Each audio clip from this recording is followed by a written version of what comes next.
അമ്മേ പരിശുദ്ധമേ, ദൈവമാതാവേ, കൃപാസനത്തിലൂടെ ഞങ്ങൾക്കും ഞങ്ങളുടെ ദേശത്തിനും അമ്മ മധ്യസ്ഥം തേടി തന്ന എല്ലാ അനുഗ്രഹങ്ങൾക്കും കൃപകൾക്കും ഞങ്ങളിപ്പോൾ ഹൃദയം നിറഞ്ഞ നന്ദി പറയുന്നു. അമ്മേ പരിശുദ്ധമേ, ദൈവമാതാവേ, 2004 ഡിസംബർ 7 ഉച്ചകഴിഞ്ഞ് 2:30 കൃപാസനത്തിൽ സംഭവിച്ച അമ്മയുടെ പ്രത്യക്ഷപ്പെടലിനെ കുറിച്ച് തിരുസഭയ്ക്ക് സമർപ്പിച്ചിരിക്കുന്ന പഠനരേഖകളുടെ മേൽ സഭാത്മകമായ പഠനം ആരംഭിക്കുവാൻ ഞങ്ങൾ പ്രാർത്ഥിക്കുന്നു.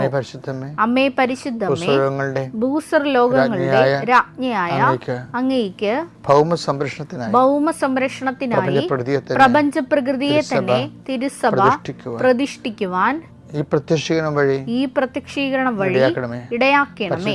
പരിശുദ്ധമേ, ജപമാല മാതാവേ, സകല കൃപാസനം പ്രാർത്ഥനകളോടും ചേർത്ത് ഞങ്ങളിപ്പോൾ പ്രാർത്ഥിക്കുന്ന ഈ കുടുംബത്തിന്റെ പ്രത്യേക നിയോഗം പറമക്കളെ,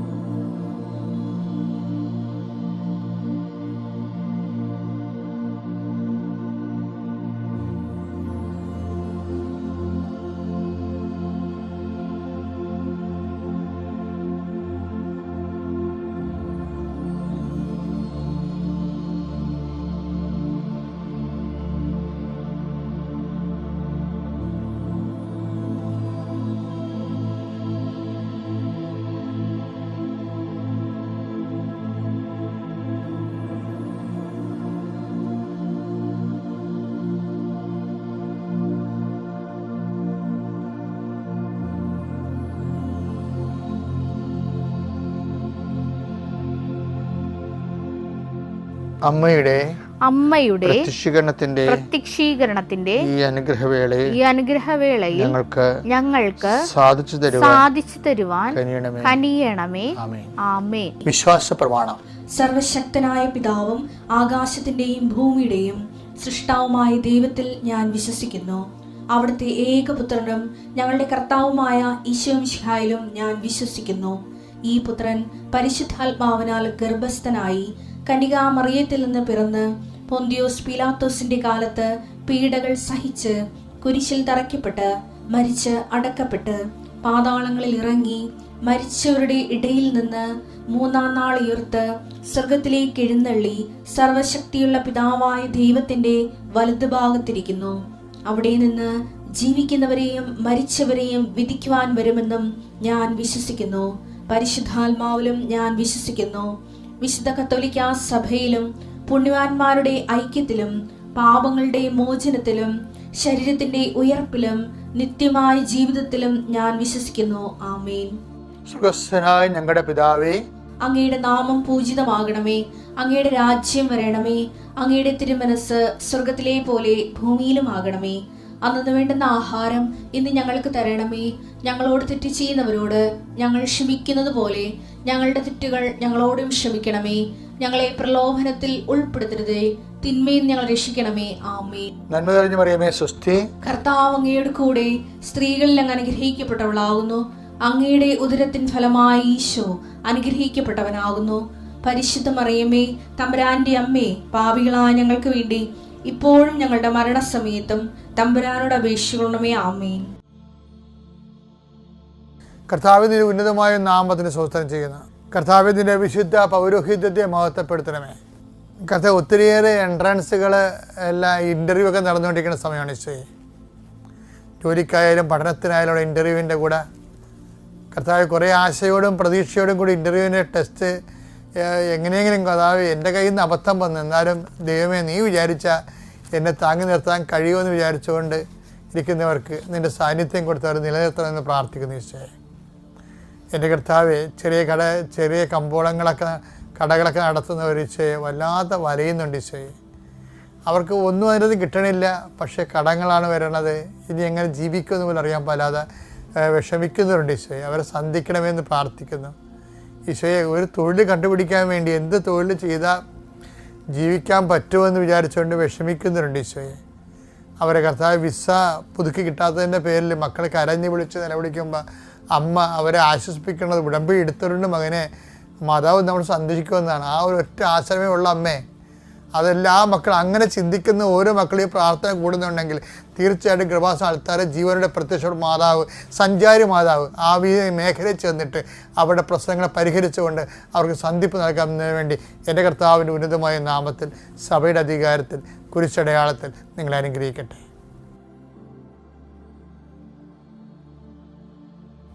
എൻ്റെ പ്രിയപ്പെട്ടവരെ, നമ്മുടെ ഭൗതികമായ പ്രപഞ്ചത്തിലെ കാലാവസ്ഥ ഭേദങ്ങളുണ്ടാകും. അതുപോലെ തന്നെ നമ്മുടെ മനസ്സിൻ്റെ കാലാവസ്ഥ ദൈവാഭിമുഖ്യത്തിലേക്ക് ചില സമയത്ത് ദൈവാഭിമുഖ്യത്തിൻ്റെ അടയാളം കാണിച്ചു തുടങ്ങും. ഇത് നമ്മൾ ശ്രദ്ധയോടെ ഈ ടൈം ക്യാച്ച് ചെയ്യേണ്ടതാണ്. ഇപ്പം ഞാൻ ഉദാഹരണം പറഞ്ഞാലേ, ഇപ്പം നിങ്ങൾ വെറുതെ ഇരിക്കുകയും അല്ലെങ്കിൽ ഭയങ്കര തിരക്കാണ്.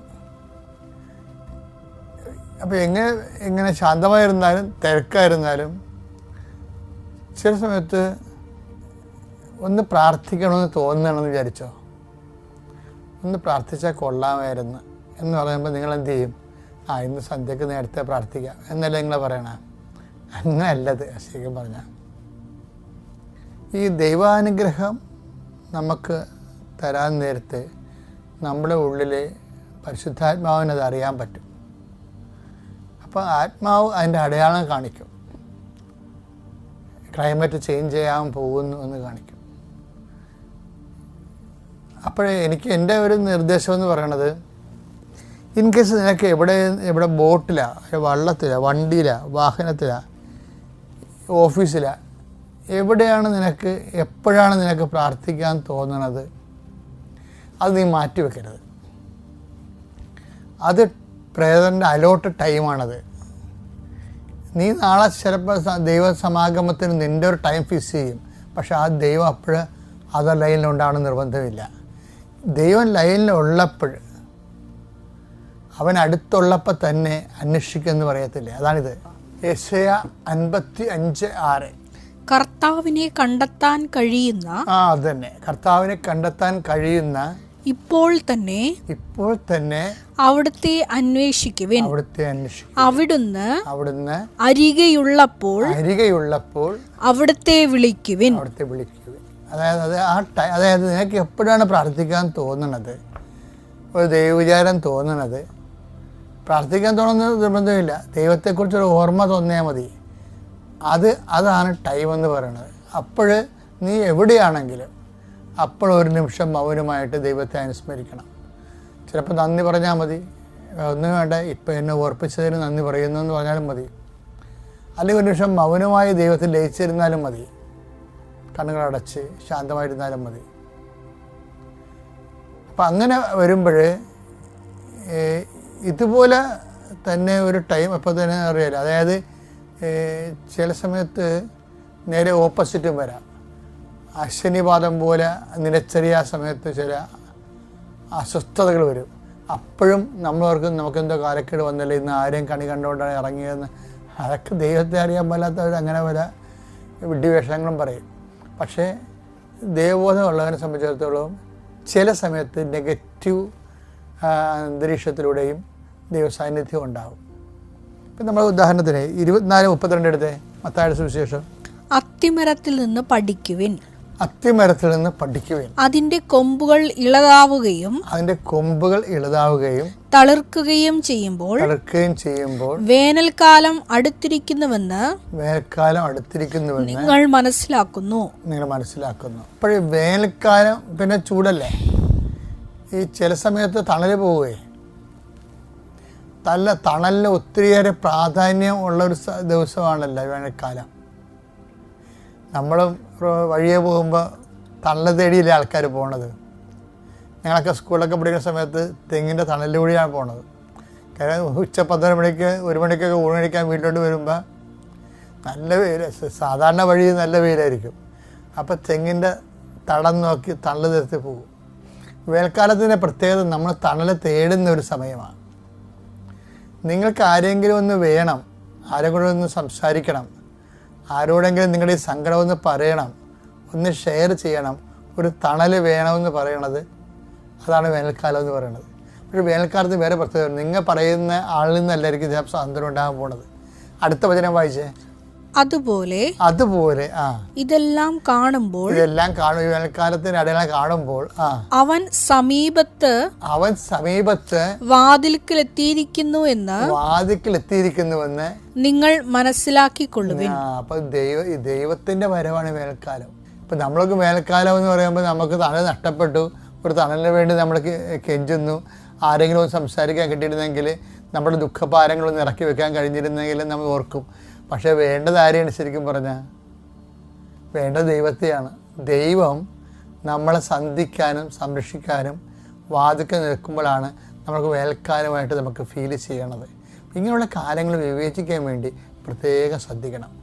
ഒന്നും നെഗറ്റീവായിട്ട് സംഭവിക്കുന്നില്ല, എല്ലാം പോസിറ്റീവ് തന്നെയാണ്, മനസ്സിലാക്കുന്നതിൻ്റെ വിഷയമാണ്. അപ്പോൾ ഇനിയുള്ള കാലങ്ങളിൽ ഇതുപോലെ ഒരു തണൽ തേടുന്ന മനസ്സ് തണൽ കൊതിക്കുന്ന ഒരു സമയം വന്ന മരിയ. എൻ്റെ പേര് ആൽബി ബിനോയ്. ഞാൻ വരുന്നത് ഇടുക്കി ജില്ലയിലെ നെടുങ്കണ്ടത്ത് നിന്നാണ്. ഞാൻ ആദ്യമായി ഉടമ്പടി എടുക്കുന്നത് 2023 ജൂലൈ മാസമാണ്. ഇതെൻ്റെ രണ്ടാമത്തെ സാക്ഷ്യമാണ്. ഞാനിപ്പോൾ ജർമ്മനിയിൽ നേഴ്സിംഗ് പഠിക്കുകയാണ്. 2024 മെയ് മാസം 27-ാം തീയതിയാണ് ഞാൻ ജർമ്മനിയിലേക്ക് പോകുന്നത്. ഞാൻ പോകുമ്പോൾ എൻ്റെ വിസ വർക്കിംഗ് വിസയായിരുന്നു. സോഷ്യൽ വർക്കിംഗ് വിസയായിട്ടാണ് ഞാൻ പോകുന്നത്. 4 മാസത്തെ. സെപ്റ്റംബർ 30 വരെയായിരുന്നു എനിക്ക് വിസ ഉണ്ടായിരുന്നത്. അതിനുശേഷം ഒക്ടോബർ 1 മുതൽ എനിക്ക് നേഴ്സിംഗ് ആരംഭിക്കുകയും അതിനു മുന്നേ തന്നെ വിസ സ്റ്റുഡൻറ്റ് വിസയായിട്ട് അപ്ഡേറ്റ് ചെയ്യുകയും വേണമായിരുന്നു. അപ്പോൾ എൻ്റെ പേപ്പർ വർക്ക് എല്ലാം ചെയ്യുന്നത് അവിടെ ഉള്ളവർ തന്നെയായിരുന്നു. അങ്ങനെ സെപ്റ്റംബർ 27-ാം തീയതി വെള്ളിയാഴ്ച രാത്രിയിൽ അവിടെ നിന്ന് തന്നെ വിളിച്ചിട്ട് അവർ പറയുകയാണ്, എനിക്ക് വിസ അപ്ഡേറ്റ് ചെയ്യാൻ വേണ്ടി ഇതുവരെ ഡേറ്റ് ലഭിച്ചിട്ടില്ല, 30-ാം തീയതി വരെ വിസയുള്ളൂ, 1-ാം തീയതിക്ക് മുന്നേ എന്തെങ്കിലും ചെയ്യാൻ കഴിഞ്ഞില്ലെങ്കിൽ എനിക്ക് തിരിച്ചു പോരേണ്ടി വരുമെന്ന്. അത് വേറെ ഒന്നും ചെയ്യാനില്ല, നമുക്ക് ഡോക്യുമെൻറ്റ്സ് എല്ലാം ആയിട്ട് തിങ്കളാഴ്ച 30-ാം തീയതിയാണ് അവസാനത്തെ ദിവസം. അവിടെ ഓഫീസിൽ ചെന്ന് അവരോട് സംസാരിക്കാം, എല്ലാവരെയും കൂട്ടി ഉദ്യോഗസ്ഥരെയൊക്കെ കൂട്ടി പോയി സംസാരിക്കാം. അന്ന് അവിടുന്ന് ഒന്നും നടന്നില്ല എങ്കിൽ തിരിച്ചു പോകേണ്ടി തന്നെ വരും എന്നവർ പറഞ്ഞു. എന്ത് ചെയ്യണമെന്ന് എനിക്കറിയില്ല. ഞാൻ അന്നേരം അമ്മേനെ വിളിച്ചിട്ട് ഇങ്ങനെ ഒരു പ്രശ്നമുണ്ട്, അമ്മ എനിക്ക് വേണ്ടി പ്രാർത്ഥിക്കണം, മാതാവിനോട് പ്രത്യേകമായി പ്രാർത്ഥിക്കണമെന്ന് പറഞ്ഞു. അപ്പോൾ അമ്മ അന്ന് വൈകിട്ട് കൃപാസനത്തിൽ ഉടമ്പടി പുതുക്കാൻ വരാനിരിക്കുകയായിരുന്നു. അമ്മ പറഞ്ഞു, നീ ഒന്നുകൊണ്ടും പേടിക്കണ്ട, എല്ലാം മാതാവിൻ്റെ കയ്യിൽ ഞാൻ ഏൽപ്പിച്ചിട്ട് വരാം, നീ പ്രാർത്ഥിക്കാൻ പറഞ്ഞു. അപ്പോൾ ഞാൻ എൻ്റെ ഒരു രൂപം, കൃപാസന മാതാവിൻ്റെ രൂപം ഞാൻ ഇവിടുന്ന് കൊണ്ടുപോയത് അവിടെ തിരി കത്തിച്ച് എപ്പോഴും പ്രാർത്ഥിക്കാറുണ്ട്. അതിൻ്റെ മുന്നിൽ ഞാൻ എൻ്റെ ഡോക്യുമെൻറ്റ്സ് എല്ലാം എടുത്തു വെച്ചു, ഉടമ്പടി പത്രിക എടുത്തു വെച്ചു, അതിൻ്റെ മുകളിൽ ഉപ്പ് വിതറി പ്രാർത്ഥിച്ചു. അവിടെ മുട്ടയിൽ നിന്ന് കൈവിരിച്ച് പിടിച്ച് ഒരു നൊവേന പോലെ പ്രത്യക്ഷീകരണ പ്രാർത്ഥന 9 തവണ ചൊല്ലി, വിശ്വാസ പ്രമാണവും എത്രയും തേളമാതാവേയും ചൊല്ലി പ്രാർത്ഥിച്ചു. അടുത്ത ദിവസം അവർ വീണ്ടും വിളിച്ചിട്ട് പറഞ്ഞു, ശനി ഞായറും ഒന്നും ചെയ്യാനില്ല, അവിടുത്തെ ഓഫീസൊന്നും ഓപ്പൺ ആയിരിക്കില്ല, നമുക്ക് എന്തെങ്കിലും ചെയ്യാൻ കഴിയണമെങ്കിൽ അത് തിങ്കളാഴ്ച മാത്രമേ പറ്റുള്ളൂ. അത് ഞാൻ അമ്മയോട് പറഞ്ഞു. പക്ഷേ അമ്മ കൃപാസനത്തിൽ വന്ന് പ്രാർത്ഥിച്ചു. അന്ന് അമ്മയ്ക്ക് ഇവിടെ വെച്ച് കുറച്ച് അനുഭവങ്ങളുണ്ടായി. അന്ന് വെള്ളിയാഴ്ച രാത്രി കിടന്നുറങ്ങിയപ്പോൾ അമ്മ ഒരു സ്വപ്നം കണ്ടു. അമ്മ ഇങ്ങനെ ഉടമ്പടി പുതുക്കാനായിട്ട് വന്നിട്ട് ഇവിടെ വന്ന് ഉടമ്പടി പത്രിക മറന്നിട്ട് വിഷമിച്ച് നിൽക്കുമ്പോൾ ഒരു വെള്ള സാരി ഉടുത്തിയ ഒരു സ്ത്രീ കൊണ്ടുവന്ന് അമ്മയുടെ കയ്യിൽ ഉടമ്പടി പത്രിക കൊടുക്കുന്നതായിട്ട് അമ്മ സ്വപ്നം കണ്ടു. അത് അമ്മ ആരോടും പറഞ്ഞില്ല. അന്നേരം തന്നെ അമ്മ എണീറ്റ് ഉടമ്പടി പത്രിക നോക്കിയപ്പോൾ അമ്മ എടുത്തു വെച്ചിട്ടില്ല, അതെടുത്ത് ബാഗ് വെച്ചു. എന്നിട്ട് അവിടുന്ന് കുറച്ച് പേര് ചേർന്ന് ഒരു വണ്ടിക്കാണ് കൃപാസനത്തിലേക്ക് വരിക. അപ്പം അമ്മ വണ്ടിയിൽ വെച്ചിട്ട് അമ്മയ്ക്കൊരു തോന്നൽ, ഇതെല്ലാവരോടും, ഈ സ്വപ്നം എല്ലാവരോടും പറ എന്നൊരു ഉള്ളിൽ നിന്നൊരു തോന്നൽ തോന്നി. അപ്പം അമ്മ ഇങ്ങനെ അതെല്ലാവരോടും പറഞ്ഞു, ഞാൻ ഇന്നലെ ഇങ്ങനെ ഒരു സ്വപ്നം കണ്ടു എന്ന് പറഞ്ഞു. അപ്പോഴാണ് കൂടെ ഉണ്ടായിരുന്ന ഒരു ചേച്ചി ഉടമ്പടി പത്രിക എടുക്കാൻ മറന്നു. ഉടനെ തന്നെ വീട്ടിലേക്ക് വിളിച്ചു പറഞ്ഞു ഉടമ്പടി പത്രിക എടുത്തു. അതുപോലെ ഇവിടെ വന്ന് ഉടമ്പടി ക്ലാസ്സിൻ്റെ സമയത്ത് അമ്മ ഇരുന്ന് ഉറങ്ങിപ്പോയി. ഞങ്ങൾ ഇടുക്കിയിൽ നിന്ന് വരുന്നത് കൊണ്ട് തന്നെ രാത്രി 12 മണിക്ക് അവിടുന്ന് പോരണം, എങ്കിലേ ഇവിടെ രാവിലെ വന്ന് ടോക്കണൊക്കെ കിട്ടി പുതുക്കാൻ പറ്റുള്ളൂ. മാതാവിന് നന്ദി. ഞാൻ അന്നേരം രാവിലെ ഇവിടെ വന്നിരുന്നു ഉടമ്പടി ക്ലാസ് ഓടിക്കൊണ്ടിരുന്നപ്പോഴേക്കും എനിക്ക് നന്നായി ഉറക്കം തൂങ്ങാൻ തുടങ്ങി. ആദ്യം ഉറക്കം തൂങ്ങിയപ്പോഴേക്കും എന്നെ ആരോ ഇങ്ങനെ തട്ടുന്ന പോലെ തോന്നി. പക്ഷേ കണ്ണ് തുറന്നു ഞാനിങ്ങനെ നോക്കി, അടുത്തിരിക്കുന്ന ചേച്ചിയായിരിക്കും, ചമ്മലുകൊണ്ട് ചേച്ചിയെ ഞാൻ നോക്കിയില്ല. അത് കഴിഞ്ഞിട്ട് പിന്നെ ഇരുന്ന് ക്ലാസ് കൂടി, പിന്നെ ഉറങ്ങി, മൂന്നാമത് ഉറങ്ങി. മൂന്നാമതൊരു തട്ട് കിട്ടിയപ്പോൾ ഞാൻ ഓർത്തു ഞാൻ ചെയറിൽ നിന്ന് താഴെ പോകുമെന്ന് വിചാരിച്ചു. പക്ഷെ കണ്ണ് തുറന്ന് പെട്ടെന്ന് ഞാൻ അടുത്തിരുന്ന് ചേച്ചിയെ നോക്കിയപ്പോഴേക്കും ചേച്ചി ഇരുന്ന് ഉറക്കം തൂങ്ങുന്നതാണ് ഞാൻ കണ്ടത്. പെട്ടെന്ന് എനിക്ക് മുല്ലപ്പൂവിൻ്റെ സുഗന്ധം ലഭിക്കുകയുണ്ടായി. അപ്പോൾ എനിക്ക് മനസ്സിലായി മാതാവിൻ്റെ സാന്നിധ്യമായിരുന്നു, മാതാവാണ് എന്നെ തട്ടി എണീപ്പിച്ചതെന്ന്. പിന്നെ ഞാൻ ഒരിക്കൽ പോലും ഈ കൃപാസനത്തിൽ വന്നിട്ട് ഞാൻ ഉറങ്ങിയിട്ടില്ല. പിന്നെ അന്ന് തന്നെ ഞാൻ വീട്ടിൽ ചെന്ന് കഴിഞ്ഞപ്പോഴേക്കും മകളെ വിളിച്ചു കഴിഞ്ഞപ്പോഴേക്കും അവൾ പറഞ്ഞു, ഇല്ല, ഒരു അപ്ഡേഷനും വന്നില്ല, എനിക്കിതുവരെ വിസയുടെ ഒന്നും വന്നിട്ടില്ല എന്ന് പറഞ്ഞു. ഞാൻ പറഞ്ഞു, എനിക്കൊട്ടും പേടി തോന്നുന്നില്ല, മാതാവ് ഇടപെട്ടിട്ടുണ്ട്, അതിൻ്റെ ഒരു അടയാളം എനിക്ക് കിട്ടിയിട്ടുണ്ട് എന്ന് പറഞ്ഞു. എങ്കിലും അവൾ പറഞ്ഞു, ഇല്ലമ്മേ, എന്തായാലും ഞായറാഴ്ച ഒരു അപ്ഡേഷനും ഉണ്ടാവത്തില്ല, കാരണം ഞായറാഴ്ച ഇവിടെ ഫുൾ അവധിയാണ്, ഒരു ഓഫീസുകളും തുറക്കത്തില്ല എന്ന് പറഞ്ഞു. എങ്കിലും ഞാൻ പറഞ്ഞു, നീ ഒന്ന് പോയി നോക്ക്, എന്തെങ്കിലും ഉണ്ടോ എന്ന് നോക്കാൻ പറഞ്ഞു. അന്നേരം ഇവിടെ പോയി നോക്കി പോസ്റ്റ് ബോക്സിൽ പോയി നോക്കിക്കഴിഞ്ഞപ്പം മെയിൽ വന്നിട്ടുണ്ടായിരുന്നു. അന്നേരം അവരെ വിളിച്ച് പറഞ്ഞു കഴിഞ്ഞപ്പോൾ അവർ പറഞ്ഞു, നിങ്ങൾ നേരത്തെ നോക്കാത്തത് കൊണ്ടാണ്, ഇത് വെള്ളിയാഴ്ച വന്നിട്ടുണ്ടാവും, എന്തായാലും ശനിയാഴ്ചയും ഞായറാഴ്ചയും വരാൻ യാതൊരു സാധ്യതയില്ല എന്ന് പറഞ്ഞു. പക്ഷേ ഇവർ പറഞ്ഞു, ഇല്ല, വന്നിട്ടില്ലായിരുന്നു എന്ന് പറഞ്ഞു. പിറ്റേ ദിവസം അത് കൊണ്ടുപോയി കാണിച്ചു കഴിഞ്ഞപ്പോൾ അവർ പറഞ്ഞു, ഇതെന്തോ അത്ഭുതം നടന്നതാണ്, ഒരു കാരണവശാലും ഞായറാഴ്ച വരാൻ യാതൊരു സാധ്യതയില്ല എന്ന്. ഞാൻ ശനിയാഴ്ച പോയി പോസ്റ്റ് ബോക്സ് നോക്കിയതായിരുന്നു. ശനിയാഴ്ച വൈകിട്ടാണ് നോക്കിയത്, അതുവരെ ഒന്നും വന്നിട്ടുണ്ടായിരുന്നില്ല. അതിനുശേഷം ഞായറാഴ്ച രാവിലെ പള്ളിയിൽ പോയി പ്രാർത്ഥിച്ച് അവിടെ ഇരുന്ന് വിശ്വാസ പ്രമാണമൊക്കെ ചൊല്ലി തിരിച്ചു വന്ന് വീണ്ടും ഞാൻ എടുത്തു വെച്ച ഡോക്യുമെൻറ്റിൻ്റെ അടുത്ത് വന്ന് മുട്ടുകുത്തി ഒരു വിശ്വാസ പ്രമാണം ചൊല്ലിയിട്ടാണ് ഞാൻ പോയി പോസ്റ്റ് ബോക്സ് തുറന്നു നോക്കുന്നത്. അപ്പോൾ അതിലൊരു മെയിൽ വന്ന് കിടപ്പുണ്ട്. ഞാൻ അത് എടുത്ത് നോക്കിക്കഴിഞ്ഞപ്പോൾ അത് 6 മാസത്തെ താൽക്കാലിക വിസയായിരുന്നു. അതിനുശേഷം ഞാൻ അതിൻ്റെ ഫോട്ടോ എടുത്ത് അവർക്ക് അയച്ചു. അടുത്ത ദിവസം അവരെ കൊണ്ടുപോയി ഏൽപ്പിച്ചു. അപ്പോൾ അവരെന്നോട് പറഞ്ഞത്, ഞായറാഴ്ച വരാൻ ഒരു സാധ്യതയില്ല, നിങ്ങൾ വെള്ളിയാഴ്ച നോക്കാത്തതാണെന്നും പറഞ്ഞുകൊണ്ട് ഞങ്ങളെ വഴക്ക് പറഞ്ഞു. പക്ഷേ എനിക്ക് ഉറപ്പാണ്, ഞാൻ ശനിയാഴ്ച നോക്കിയതാണോ ഒന്നുമില്ലായിരുന്നു, അത് ഞായറാഴ്ച തന്നെയാണ് വന്നതെന്ന് എനിക്ക് നല്ല ഉറപ്പാണ്. അതിനുശേഷം തിങ്കളാഴ്ച 30-ാം തീയതി അവിടെ പോയി സംസാരിക്കാൻ അവരുടെ കാല് പിടിക്കാമെന്നായിരുന്നു പറഞ്ഞിരുന്നത്. അവരുടെ കാല് പിടിക്കേണ്ട ഒരു ആവശ്യവും വന്നില്ല. 30-ാം തീയതി എനിക്ക് ഡേറ്റ് കിട്ടുകയാണ് ചെയ്തത് വിസയ്ക്കുള്ളത്. അങ്ങനെ എനിക്ക് 3 വർഷത്തെ വിസ ഇപ്പോൾ അനുവദിച്ച് കിട്ടി. അതിനുശേഷം ഞാൻ കാരുണ്യപ്രവർത്തികൾ ചെയ്തത്, ഞാൻ ഇവിടുന്ന് പോയപ്പോൾ 1 മാസത്തേക്ക് ജർമ്മൻ പത്രം ഞാൻ കൊണ്ടുപോയിരുന്നു. അത് അവിടെ കൊണ്ടുപോയി ജർമ്മൻകാർക്ക് മാതാവിനെക്കുറിച്ച് പറഞ്ഞു കൊടുത്തു. അവിടെ ഏറ്റവും കൂടുതൽ പന്തക്കുസ്ത ക്രിസ്ത്യാനികളായതുകൊണ്ട് തന്നെ കൂടുതൽ ആൾക്കാരും അത് മേടിക്കുകയോ ഞാൻ പറയുന്നത് കേൾക്കാനോ പോലും നിന്നിരുന്നില്ല. പക്ഷേ എല്ലാ പത്രവും ഞാൻ കൊടുത്തു തീർത്തു. അതിനുശേഷം എല്ലാ മാസവും ഞാൻ അമ്മയ്ക്ക് പൈസ കൊടുക്കും, കൃപാസനം പത്രം മേടിക്കാനും കാരുണ്യപ്രവർത്തികൾ ചെയ്യാനുമായിട്ട് പൈസ അയച്ചു കൊടുക്കും. അങ്ങനെയാണ് ഞാൻ കാരുണ്യപ്രവർത്തികൾ ചെയ്തിരുന്നത്. പിന്നെ ഉടമ്പടി പ്രാർത്ഥന, ചൊവ്വാഴ്ചകളിലെ ഉടമ്പടി പ്രാർത്ഥനകളിൽ ഉപവാസം എടുത്ത് ഞാൻ പങ്കുചേരുമായിരുന്നു. അനുദിന അനുഗ്രഹ പ്രാർത്ഥനയിലും ഞാൻ സ്ഥിരമായി തന്നെ പങ്കുചേരുമായിരുന്നു. ഞങ്ങൾ പത്രം കൊടുത്തിരുന്നത് നെടുങ്കണ്ടം സിറ്റിയിലാണ്. അത് ഇവിടുന്ന് മേടിച്ചുകൊണ്ട് കൊണ്ടുപോയി അന്നത്തെ ദിവസം പ്രാർത്ഥിക്കും. അർഹതപ്പെട്ടവരുടെ കയ്യിലെത്താൻ വേണ്ടി തൈലം വെച്ച് കുരിശ് വരച്ച് പ്രാർത്ഥിക്കും. അതിനുശേഷം ഞങ്ങൾ കൊടുക്കുമ്പം ചിലവരൊന്നും മേടിക്കാറില്ല. അപ്പോൾ ഞങ്ങളത് തിരികെ മേടിച്ചിട്ട് ഞങ്ങളപ്പം ഇങ്ങനെ പറയും, ഇത് അർഹതപ്പെട്ട ആരുടെയോ കയ്യിലെത്താനാണ് അത് അവർ മേടിക്കാതിരുന്നത് എന്ന് ഞങ്ങളിങ്ങനെ പറയുമായിരുന്നു. ഒരുപാട് ചെറുതും വലുതുമായ ഒരുപാട് അനുഗ്രഹങ്ങൾ മാതാവ് തന്നിട്ടുണ്ട്. മറ്റുള്ളവർക്ക് വേണ്ടിയാണെങ്കിലും പ്രാർത്ഥിക്കണമെന്ന് പറയുമ്പോൾ ഞാൻ പ്രാർത്ഥിക്കുന്ന എല്ലാ കാര്യങ്ങളും തന്നെ മാതാവ് എനിക്ക് മറ്റുള്ളവർക്കായിട്ട് സാധിച്ചു തന്നിട്ടുണ്ട്. എനിക്ക് തന്ന എല്ലാ അനുഗ്രഹങ്ങൾക്കും മാതാവിന് കോടാനുകോടി നന്ദി. ഉണ്ണീശോയ്ക്കും മാതാവിന് 1 കോടി നന്ദി പറഞ്ഞുകൊണ്ട്. Praise God. എൻ്റെ പേര് സോണിയ, കോതമംഗലം രൂപതയിലെ കലൂർക്കാട് ഇടവകമാണ്. ഞങ്ങൾ ആദ്യമായിട്ട് ഞാൻ കൃപാസനത്തെപ്പറ്റി കേൾക്കുന്നത് എൻ്റെ റൂംമേറ്റ് മരിയ, അതൊരു ധ്യാന കേന്ദ്രമാണെന്ന് മാത്രമേ കേട്ടിട്ടുള്ളായിരുന്നു. പക്ഷെ പിന്നീട് എൻ്റെ അമ്മ, ഞങ്ങൾ കോവിഡിൻ്റെ ടൈമിൽ ട്രിവാൻഡ്രത്ത് താമസിച്ചുകൊണ്ടിരുന്നു. അപ്പം അമ്മ എൻ്റെ കൂടെ താമസിക്കാൻ വന്നപ്പം അമ്മ പറഞ്ഞു കൃപാസനം എന്ന് പറയുന്ന ഒരു പള്ളിയുണ്ട്, അവിടെ ഒത്തിരി അത്ഭുതങ്ങൾ നടക്കുന്നുണ്ടെന്ന് പറഞ്ഞു. ഫസ്റ്റ് ദിവസം എന്നെ ഇങ്ങനെ കൃപാസനത്തിൻ്റെ സാക്ഷ്യങ്ങൾ ആദ്യത്തെ ഒരു സാക്ഷ്യം കേൾപ്പിച്ചു. അങ്ങനെ ആ സാക്ഷ്യം കേട്ടപ്പം അത് കഴിഞ്ഞ് അന്നത്തെ നൈറ്റിൽ ഞങ്ങൾ കണ്ടിന്യൂസ് ആയിട്ട് 2-3 സാക്ഷ്യങ്ങൾ ഉടനെ തന്നെ അതിൻ്റെ ബാക്കി കുറേ കേട്ട് കഴിഞ്ഞപ്പോൾ എനിക്ക് തോന്നി ഇത് കൊള്ളാമല്ലോ. കാര്യം നമ്മളെപ്പോഴും പ്രാർത്ഥിക്കുന്നുണ്ട്, പക്ഷേ ഇതിൽ കറക്റ്റായിട്ട് ദൈവമായിട്ട് ഒരു ഫോൺ കോളിൽ ഇടപെടുന്ന ഓണക്ക് കർത്താവ് നമ്മൾ ഒരു ഗോൾ സെറ്റ് ചെയ്യുന്നു, അതനുസരിച്ച് കർത്താവ് നമ്മുടെ കാര്യങ്ങൾക്ക് വേണ്ടി നമ്മളെ പഠിപ്പിക്കുന്നു, എങ്ങനെ പെരുമാറണം, അല്ലെങ്കിൽ അങ്ങനെ ആ ഒരു ഗൈഡ് ലൈൻസ് വെച്ച് നമ്മൾ പ്രവർത്തിക്കുന്ന കാരുണ്യപ്രവർത്തികളാണേലും നമ്മുടെ സ്വഭാവത്തിൽ വരുന്ന മാറ്റങ്ങളും അങ്ങനെ തീരുമാനിച്ചു. ഞങ്ങൾ പിറ്റേന്ന് തന്നെ, അതായത് ഞാൻ കൃപാസനത്തെ പറ്റി അറിയുന്ന പിറ്റേ ദിവസം തന്നെ ഞാൻ തീരുമാനിച്ചു പിറ്റേന്ന് തന്നെ പോകണമെന്ന്. അങ്ങനെ ഞാനും അമ്മയും എൻ്റെ ഹസ്ബൻഡും കുഞ്ഞുമായിട്ട് ഞങ്ങൾ ട്രിവാൻഡ്രത്ത് നിന്ന് ഇവിടെ വന്ന് ഉടമ്പടി എടുത്തു. അങ്ങനെ ഫസ്റ്റ് ഉടമ്പടി ഇങ്ങനെ മുന്നോട്ട് പോയി. എൻ്റെ നിയോഗങ്ങളിലുള്ള കാര്യങ്ങളൊന്നും വലിയ കാര്യമായിട്ടുള്ള മാറ്റങ്ങളൊന്നും വരുന്നില്ല. അപ്പം ഞാനിങ്ങനെ പ്രാർത്ഥിച്ചു.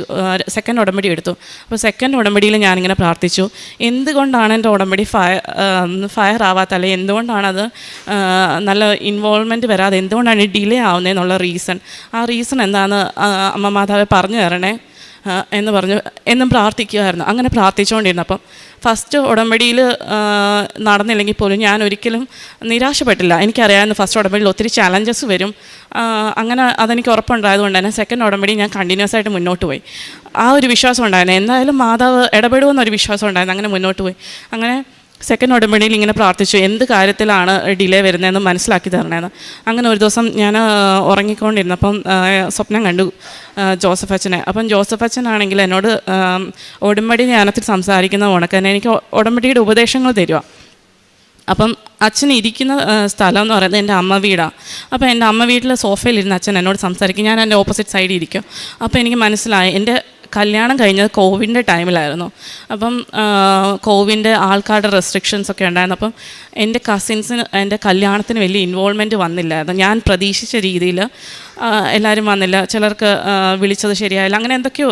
അപ്പോൾ ആ ഒരു കാര്യത്തിൽ എൻ്റെ മനസ്സിൽ അവരോടൊരു വിഷമം ഉണ്ടായിരുന്നു. അപ്പോൾ ആ ഒരു വിഷമം ആ മനസ്സിൽ നിലനിൽക്കുന്നത് ആ ഒരു റീസൺ. അപ്പം പിറ്റേന്ന് തന്നെ എനിക്ക് മനസ്സിലായ റീസൺ ഇതാണ്.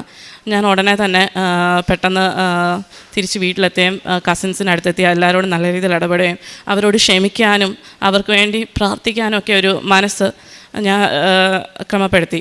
അത് കഴിഞ്ഞിട്ടും ശേഷം എൻ്റെ വിസയുടെ കാര്യത്തിലായിരുന്നു, ഞങ്ങൾ വെളിയിൽ പോകാൻ ആഗ്രഹിക്കുന്നുണ്ട്. അപ്പോൾ അതിനകത്തെല്ലാം ഭയങ്കര ഇമ്പ്രൂവ്മെൻറ്റ് വന്നു.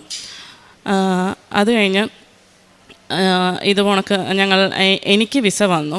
അത് കഴിഞ്ഞിട്ട് എൻ്റെ ഹസ്ബൻഡും കുഞ്ഞും ഹസ്ബൻഡിൻ്റെ എംപ്ലോയർ വരിക അവരുടെ വർക്ക് വിസയിൽ പോകാൻ വേണ്ടി അവർ വെയിറ്റ് ചെയ്തു. കാര്യം കുഞ്ഞിന് അതനുസരിച്ച് എമൗണ്ടിലൊക്കെ റിഡക്ഷൻ വരും. അപ്പം ആ ഒരു വിസയ്ക്ക് വേണ്ടി ഞങ്ങൾ വെയിറ്റ് ചെയ്തുകൊണ്ടിരുന്നപ്പം ഞങ്ങൾ 3 മാസം മുന്നേ ജോർജ് പ്രാർത്ഥിച്ചിട്ട് ടിക്കറ്റ് എടുത്തതാണ്. അപ്പം അവരുടെ വിസ ഭയങ്കരമായിട്ട് ഡിലേ ആവുന്നുണ്ട്. അങ്ങനെയാണെങ്കിൽ 8 മാസം പ്രായമായ കുഞ്ഞിനെ നാട്ടിലാക്കിയിട്ട് ഞങ്ങൾക്ക് പോകുന്നതിനെ പറ്റി ചിന്തിക്കാൻ കൂടി പറ്റത്തില്ല. ഞാൻ അവന് ബ്രസ്റ്റ് ഫീഡെല്ലാം ചെയ്യുന്ന സമയമാണ്. അപ്പം ജോർജ് കുട്ടി എൻ്റെ ഡിപ്പെൻഡൻറ്റ് വിസയായിട്ട് അപ്ലൈ ചെയ്തു, ജോർജ് കുട്ടിയും കുഞ്ഞും അപ്ലൈ ചെയ്തു. അപ്പോൾ അത് വളരെ ഷോർട്ട് ടൈമിലാണ് ഞങ്ങൾ അപ്ലൈ ചെയ്യുന്നത്. അതിനുള്ളിൽ തന്നെ വിസ വരണം. ഞങ്ങൾ ടിക്കറ്റ് നേരത്തെ എടുത്തു, 28,000 ഞങ്ങൾ ടിക്കറ്റ് എടുത്തതാണ്. അപ്പം പിന്നീട് ഞങ്ങൾ ഒരു ഡേ അങ്ങോട്ടും ഇങ്ങോട്ടും മാറുവാണെങ്കിൽ നല്ല ഹൈ ഇൻടേക്ക് ഉള്ള ഒരു ടൈമിലാണ്. അപ്പം നല്ലൊരു 2 lakhs ചേഞ്ച് വരും വിസ എമൗണ്ടിൽ തന്നെ. അത്രയും ഒരു പ്രൈസ് ഡിഫറൻസ് ഒന്നും അഫോർഡ് ചെയ്യാൻ പറ്റുന്ന ഒരു ടൈമല്ലായിരുന്നു ഞങ്ങൾക്ക്. അപ്പം ഇവരുടെ വിസ വന്നിട്ടില്ലായിരുന്നു. ഞങ്ങൾ പോകേണ്ടതൊരു മൺഡേ ആണെങ്കിൽ ഫ്രൈഡേ മോർണിംഗ് വരെ ഇവരുടെ വിസ വന്നിട്ടില്ല. അപ്പം ഫ്രൈഡേ മോർണിംഗ് ഞാനും എൻ്റെ ഹസ്ബൻഡും പേരൻസിൻ ലോസും ഞങ്ങളെല്ലാവരും കൂടി ഇങ്ങോട്ട് വന്നു. രാവിലെ തൊട്ട് ഇവിടെ ഇരുന്ന് പ്രാർത്ഥിച്ചു. അച്ഛനെ കാണാൻ വേണ്ടി ടോക്കൺ കിട്ടി. അങ്ങനെ അച്ഛൻ എന്നെയും കുഞ്ഞിനെയും ഹസ്ബൻഡിനെയും തലയിൽ കൈവച്ച് പ്രാർത്ഥിച്ചിട്ട് ഇവർക്ക് 2 പേർക്കും ഒരു ലോക്കറ്റ് കൊടുത്തിട്ട് പോകുമ്പോൾ ഇത് ഇട്ടിട്ട് പോകാമെന്ന് പറഞ്ഞു. കഴുത്തിൽ പോകുമ്പോൾ ഇത് ധരിച്ചിട്ട് പോകാമെന്ന് പറഞ്ഞു.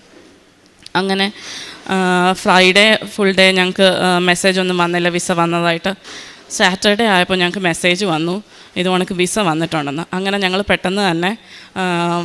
പെട്ടെന്ന് എല്ലാം പാക്ക് ചെയ്ത് എല്ലാം റെഡിയായി. ഞങ്ങൾ മൺഡേ വിസ കളക്ട് ചെയ്ത് ഫാസ്റ്റ് ട്രാക്ക് എൻട്രി എടുത്ത് ഞങ്ങൾ ഫ്ലൈറ്റിൽ കയറുക. ഞങ്ങൾ കയറി കുറച്ച് നേരങ്ങൾക്ക് ശേഷം ഫ്ലൈറ്റ് എടുക്കുകയും ചെയ്തു. അത്ര ലാസ്റ്റ് മൂമെൻറ്റിൽ ആ ഒരു മിറക്കിൾ അവിടെ സംഭവിച്ചില്ലായിരുന്നു. ഞങ്ങൾക്ക് അത്രയും ഞങ്ങളുടെ 3 പേരുടെയും ടിക്കറ്റ് ചേഞ്ച് ചെയ്യണമായിരുന്നു. ഞങ്ങൾ പോകുന്ന കാര്യങ്ങളെല്ലാം ഡിലേ ആവുമായിരുന്നു. പക്ഷേ ആ 3 മാസം മുന്നേ പ്രാർത്ഥിച്ച ഡേറ്റിൽ തന്നെ കർത്താവ് ഞങ്ങൾക്ക് പോകാനുള്ള അനുഗ്രഹം നൽകി. ഞങ്ങൾക്ക് സാമ്പത്തികമായിട്ടൊരു ബുദ്ധിമുട്ടും വരാതെ ഞങ്ങളെ സംരക്ഷിച്ചു. പിന്നെ ഞങ്ങളുടെ ലൈഫിൽ വന്ന അടുത്ത കാര്യം എന്ന് വെച്ച് കഴിഞ്ഞാൽ, ഞാൻ വെച്ചിട്ടുണ്ടായിരുന്നു എൻ്റെ പപ്പയുടെ ഫാമിലിയിൽ എല്ലാ സഹോദരങ്ങളും തമ്മിൽ നല്ല സ്നേഹവും അവർക്കൊക്കെ ആത്മീയ വളർച്ചയെല്ലാം എൻ്റെ നിയോഗത്തിൽ വെച്ചിട്ടുള്ള കാര്യമായിരുന്നു. ആ ഒരു കാര്യത്തിൽ ഭയങ്കരമായിട്ടൊരു ഇമ്പ്രൂവ്മെൻറ്റ് വന്നു. ഞങ്ങളുടെ ഇടവകയിലാണെങ്കിലും എല്ലാവരും, അതായത് ആരെങ്കിലും എന്തെങ്കിലും പ്രശ്നമോ അല്ലെങ്കിൽ എന്തെങ്കിലും വഴക്കമോ ഉണ്ടാകുന്ന സമയത്തൊക്കെ ഞാൻ എപ്പോഴും വിചാരിക്കും, ഇവരൊക്കെ കൃപാസനത്തെ പറ്റി അറിഞ്ഞിരുന്നെങ്കിൽ അവരെല്ലാം കുറച്ചും കൂടി ഇമ്പ്രൂവ് ആയിരുന്നെങ്കിൽ.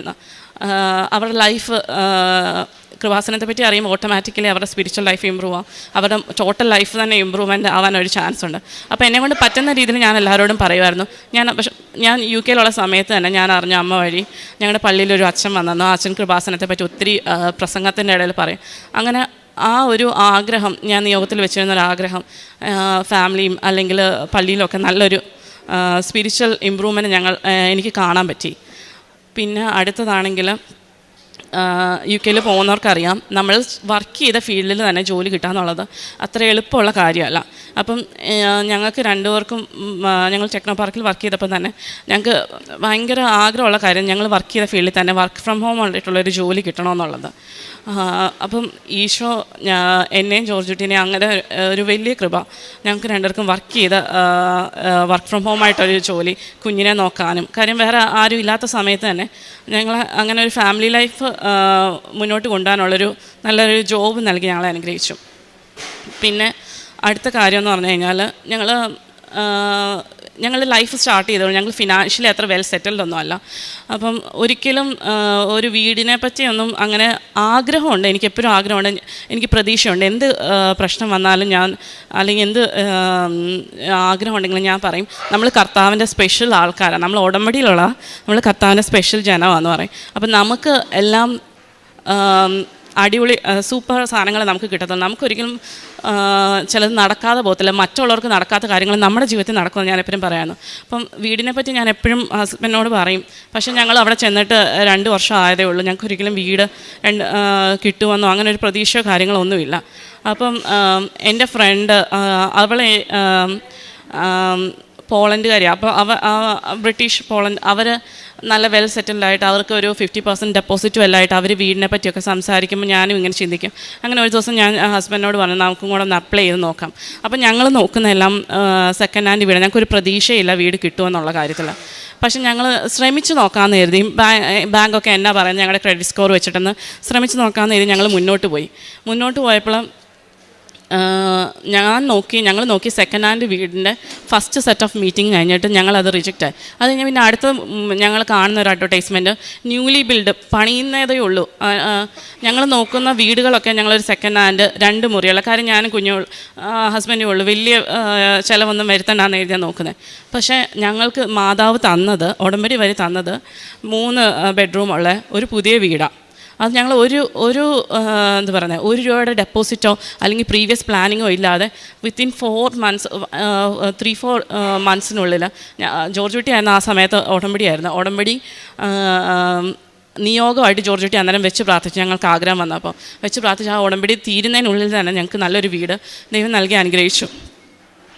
അത് കഴിഞ്ഞ് വേറൊരു മിറക്കിളായിട്ട് ഞങ്ങളുടെ ലൈഫിൽ നടന്നൊരു കാര്യം എന്ന് വെച്ചാൽ, ഞങ്ങൾ UK എത്തിയ സമയത്ത് ഞങ്ങളൊരു 3000 pound ഒരു ചെറിയ കാറാണ് മേടിച്ചോണ്ട്.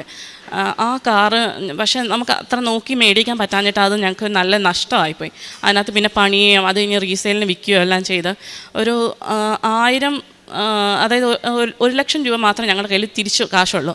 പക്ഷേ ഞങ്ങൾക്കൊരു കാറ് മേടിക്കാൻ ചെയ്യണം. ഞങ്ങൾ നിൽക്കുന്ന ഏരിയ അത്ര വെൽ ട്രാൻസ്പോർട്ടേഷനുള്ളൊരു ഏരിയ അല്ല. അപ്പം ഞാൻ ഒരു പ്രാവശ്യം വാട്സാപ്പിൽ ഇങ്ങനെ സ്റ്റാറ്റസ് കണ്ടപ്പം ആരോ ഒരു കൃപാസനത്തിൻ്റെ സാക്ഷ്യം ഷെയർ ചെയ്തേക്കുന്നു. അത് ഫേസ്ബുക്കിലുള്ളൊരു ലിങ്കിലാണ് ഷെയർ ചെയ്തേക്കുന്നത്. അങ്ങനെ ഞാൻ ഫേസ്ബുക്ക് യൂസ് ചെയ്യാത്ത ഞാൻ ഫേസ്ബുക്കിലെ ലിങ്കിൽ ആ സാക്ഷ്യം കേട്ടിട്ട് താരോട്ട് സ്ക്രോൾ ചെയ്തപ്പം അടുത്ത അഡ്വർടൈസ്മെൻറ്റ് കാണുക, ഇത് കണക്ക് UK ഒരു ഫിൻടെക് ബാങ്ക് പറയുക ഇതുകൊണ്ട് നിങ്ങൾക്ക് വണ്ടി മേടിക്കാൻ വേണ്ടി ലോൺ തരാമെന്ന്.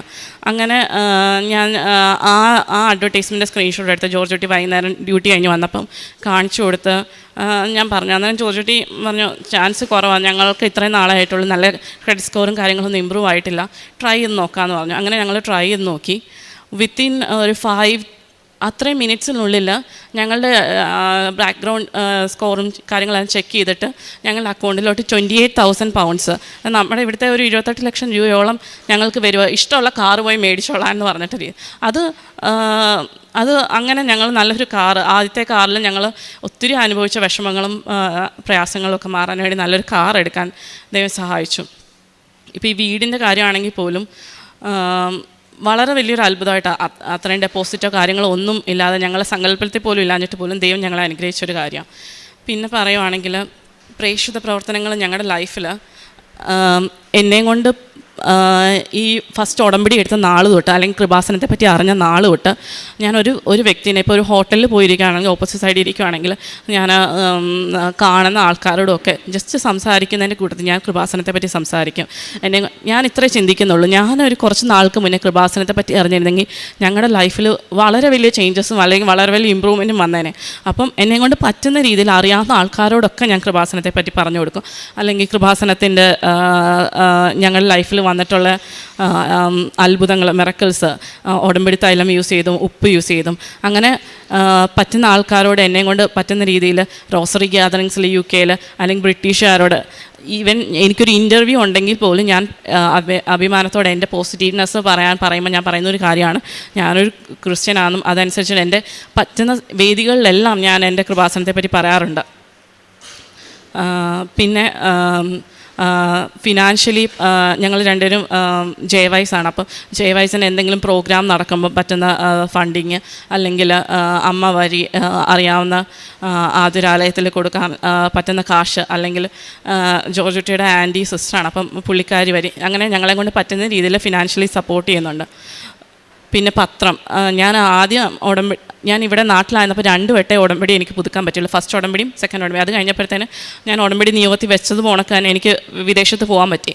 അപ്പം ഈ 2 ഉടമ്പടി പുതുക്കിയപ്പോഴും ഞാൻ എടുത്തുകൊണ്ട് പോയ പത്രം ഞാൻ എല്ലാവർക്കും ഞാൻ തന്നെ ഡയറക്റ്റ് പോയി കൊടുക്കുമായിരുന്നു. ഇത് ഞാൻ പത്തനംതിട്ടയിലും വാഴക്കുളത്ത് പൈനാപ്പിൾ സിറ്റി അവിടെ നടക്കുന്ന ലോറി ഡ്രൈവേഴ്സിനും ഓരോ സ്ഥലങ്ങളിൽ ഓരോരുത്തർക്ക് വേണ്ടി കൊടുക്കുകയും, ചിലരൊക്കെ ചോദിക്കും കാശ് വേണം, ചിലർ ചോദിക്കും എന്താ. അപ്പം ഞാൻ അവരോട് പറയും ഇതുപോണക്ക് എൻ്റെ കാര്യങ്ങളെല്ലാം നടക്കാൻ പോകും, ദൈവം എൻ്റെ കാര്യത്തിൽ ഇത്രയും മിറക്കിൾസ് ഈവൻ ദോ എനിക്ക് ഉറപ്പുണ്ടായിരുന്നു ദൈവം എനിക്ക് ജോർജ് കുട്ടിയുടെ വിസ ഡിലേ ആക്കത്തില്ല. അതിന് മുന്നേ തന്നെ ഞാൻ എല്ലാവർക്കും എൻ്റെ ലൈഫിൽ ദൈവം ഒത്തിരി മിറക്കിൾസ്, അതുവരെ നടന്നിട്ടുള്ള എല്ലാ മിറക്കിൾസും അല്ലെങ്കിൽ കൃപാസനത്തെ പറ്റി അറിഞ്ഞ കാര്യങ്ങൾ കേട്ട കാര്യങ്ങളും എല്ലാം കൊടുത്ത് ഞാൻ പത്രം കൊടുത്തിട്ട് അവരോട് സംസാരിച്ചിട്ട് ഞാൻ അവരോട് പത്രം കൊടുക്കുമായിരുന്നു. അങ്ങനെ എല്ലാ പത്രങ്ങളും മേടിച്ചു കൊടുക്കുമായിരുന്നു. സങ്കീർത്തനം 34:10 സിംഹക്കുട്ടികൾ ഇരകിട്ടാതെ വിശന്ന് വലഞ്ഞേക്കാം, എന്നാൽ കർത്താവിനെ അന്വേഷിക്കുന്നവർക്ക് ഒന്നിനും കുറവുണ്ടാവുകയില്ല. ജോർജ് കുട്ടിയുടെയും സോണിയുടെയും സാക്ഷ്യത്തിൽ നമ്മൾ മനസ്സിലാക്കുന്നത് ഉടമ്പടിയിൽ വന്ന് പരിശുദ്ധ അമ്മയോടൊപ്പം ശക്തമായി പ്രാർത്ഥിച്ചു മുന്നേറിയപ്പോൾ ഒരു കുറവില്ലാതെ അവർ മുന്നേറി. എൻ്റെ പേര് സോഫിയ. ഞാൻ ആദ്യമായിട്ട് ഉടമ്പടി എടുത്തത് 2020 ജനുവരിയിലാണ്. അതുമായിട്ട് തന്നെ മാതാവിന് ഈ കർത്താവ് കനിഞ്ഞ് അനുഗ്രഹിച്ച് ഈ പുണ്യഭൂമിയിൽ 4ാമത്തെ പ്രാവശ്യം സാക്ഷ്യം പറയാനായിട്ട് അനുവദിച്ചതിനെ ഓർത്ത് നന്ദി പറയുന്നു. ഈ സാക്ഷ്യം ഇതെൻ്റെ മോള് സെലസ്റ്റാണ്. ഞങ്ങൾ ദുബായിലാണ് 27 വർഷമായിട്ട്. ഹസ്ബൻഡും 2 മക്കളും. ഹസ്ബൻഡ് ബോംബെയിൽ ജനിച്ചു വളർന്നതാണ്. അധികം വിശ്വാസത്തിലല്ല, കാര്യം ക്രിസ്ത്യൻ ഫാമിലി ജനിച്ചു എന്നുള്ളതിൻ്റെ പേരിലേ ഉള്ളൂ. കുട്ടികൾക്കും അതുകൊണ്ട് അവർ ദുബായിൽ ജനിച്ചു വളർന്നതായതുകൊണ്ട് ആ രീതിയാണ് ഒരു അടിച്ചുപൊളിച്ച ലൈഫ്. അങ്ങനെ വിശ്വാസവും പ്രാർത്ഥനാ ലൈഫൊന്നും അധികം ഉണ്ടായിരുന്നില്ല. പക്ഷേ ഞാൻ കഴിഞ്ഞ 2020 മുതൽ സ്ഥിരമായിട്ട് മാതാവിൻ്റെ ഭക്തയാണ്. അപ്പം ഞാൻ എൻ്റെ 1ാമത്തെ ഉടമ്പടി മുതൽ ഇപ്പോൾ ഇന്ന് 12ാമത്തെ ഉടമ്പടി പുതുക്കിയത്. എല്ലാ ഉടമ്പടിയിലും വെച്ചിരുന്ന നിയമങ്ങളാണ് ഇവരുടെ 3 പേരുടെയും മാനസാന്തരം. അതിൽ ഇവളുടെ മാനസാന്തരം ഇപ്പം മനപരിവർത്തനം എന്ന് പറയാം, അത് സാധിച്ചു കിട്ടി. അതിൽ മാതാവിൻ്റെ പല സമയത്തായിട്ട് മാതാവിൻ്റെ ഇടപെടലുണ്ടായി. അതൊന്ന് വിവരിക്കാനാണ് ഇപ്പം ഞാനിവിടെ നിൽക്കുന്നത്. ആദ്യമായി തന്നെ 2020 2021 അവൾ USA-ൽ 2017 USA-ൽ ഗ്രാജുവേഷൻ പോയി. 4 വർഷത്തെ ഗ്രാജുവേഷൻ 2021 കംപ്ലീറ്റ് ചെയ്തു. 21 കംപ്ലീറ്റ് ചെയ്ത് കഴിഞ്ഞാൽ നമുക്ക് ഒരു 3 months ഇൻറ്റേൺഷിപ്പ് ചെയ്യണം, എങ്കിൽ മാത്രമേ ബാക്കി അവിടെ ഒരു 2 years അവിടെ സ്റ്റേ ചെയ്യാനുള്ള പെർമിഷൻ കിട്ടത്തുള്ളൂ. അപ്പോൾ ആ ഇൻറ്റേൺഷിപ്പിന് വേണ്ടി കുറേ ട്രൈ ചെയ്തിട്ട് കിട്ടുന്നുണ്ടായിരുന്നില്ല.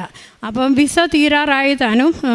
അപ്പം നമ്മൾ കറക്റ്റ് സമയത്തിനുള്ളിൽ പോന്നിട്ടില്ലെന്നുണ്ടെങ്കിൽ അത് പിന്നീട് ലീഗൽ കോംപ്ലിക്കേഷൻ ഉണ്ടാകും. അപ്പം ഞങ്ങൾ പറഞ്ഞു ഓക്കെ ശരി പാക്ക് ചെയ്ത് പോന്നോളൂ, ദുബൈയിലേക്ക് പോന്നോളൂ. അപ്പം പാക്ക് എല്ലാം ചെയ്ത് കഴിഞ്ഞ് അപ്പോൾ ഓൾറെഡി ഞാൻ ഉടമ്പടിയിലാണ് ഞാൻ ഇത് നിയോഗം വെച്ചിട്ടുണ്ടായിരുന്നു.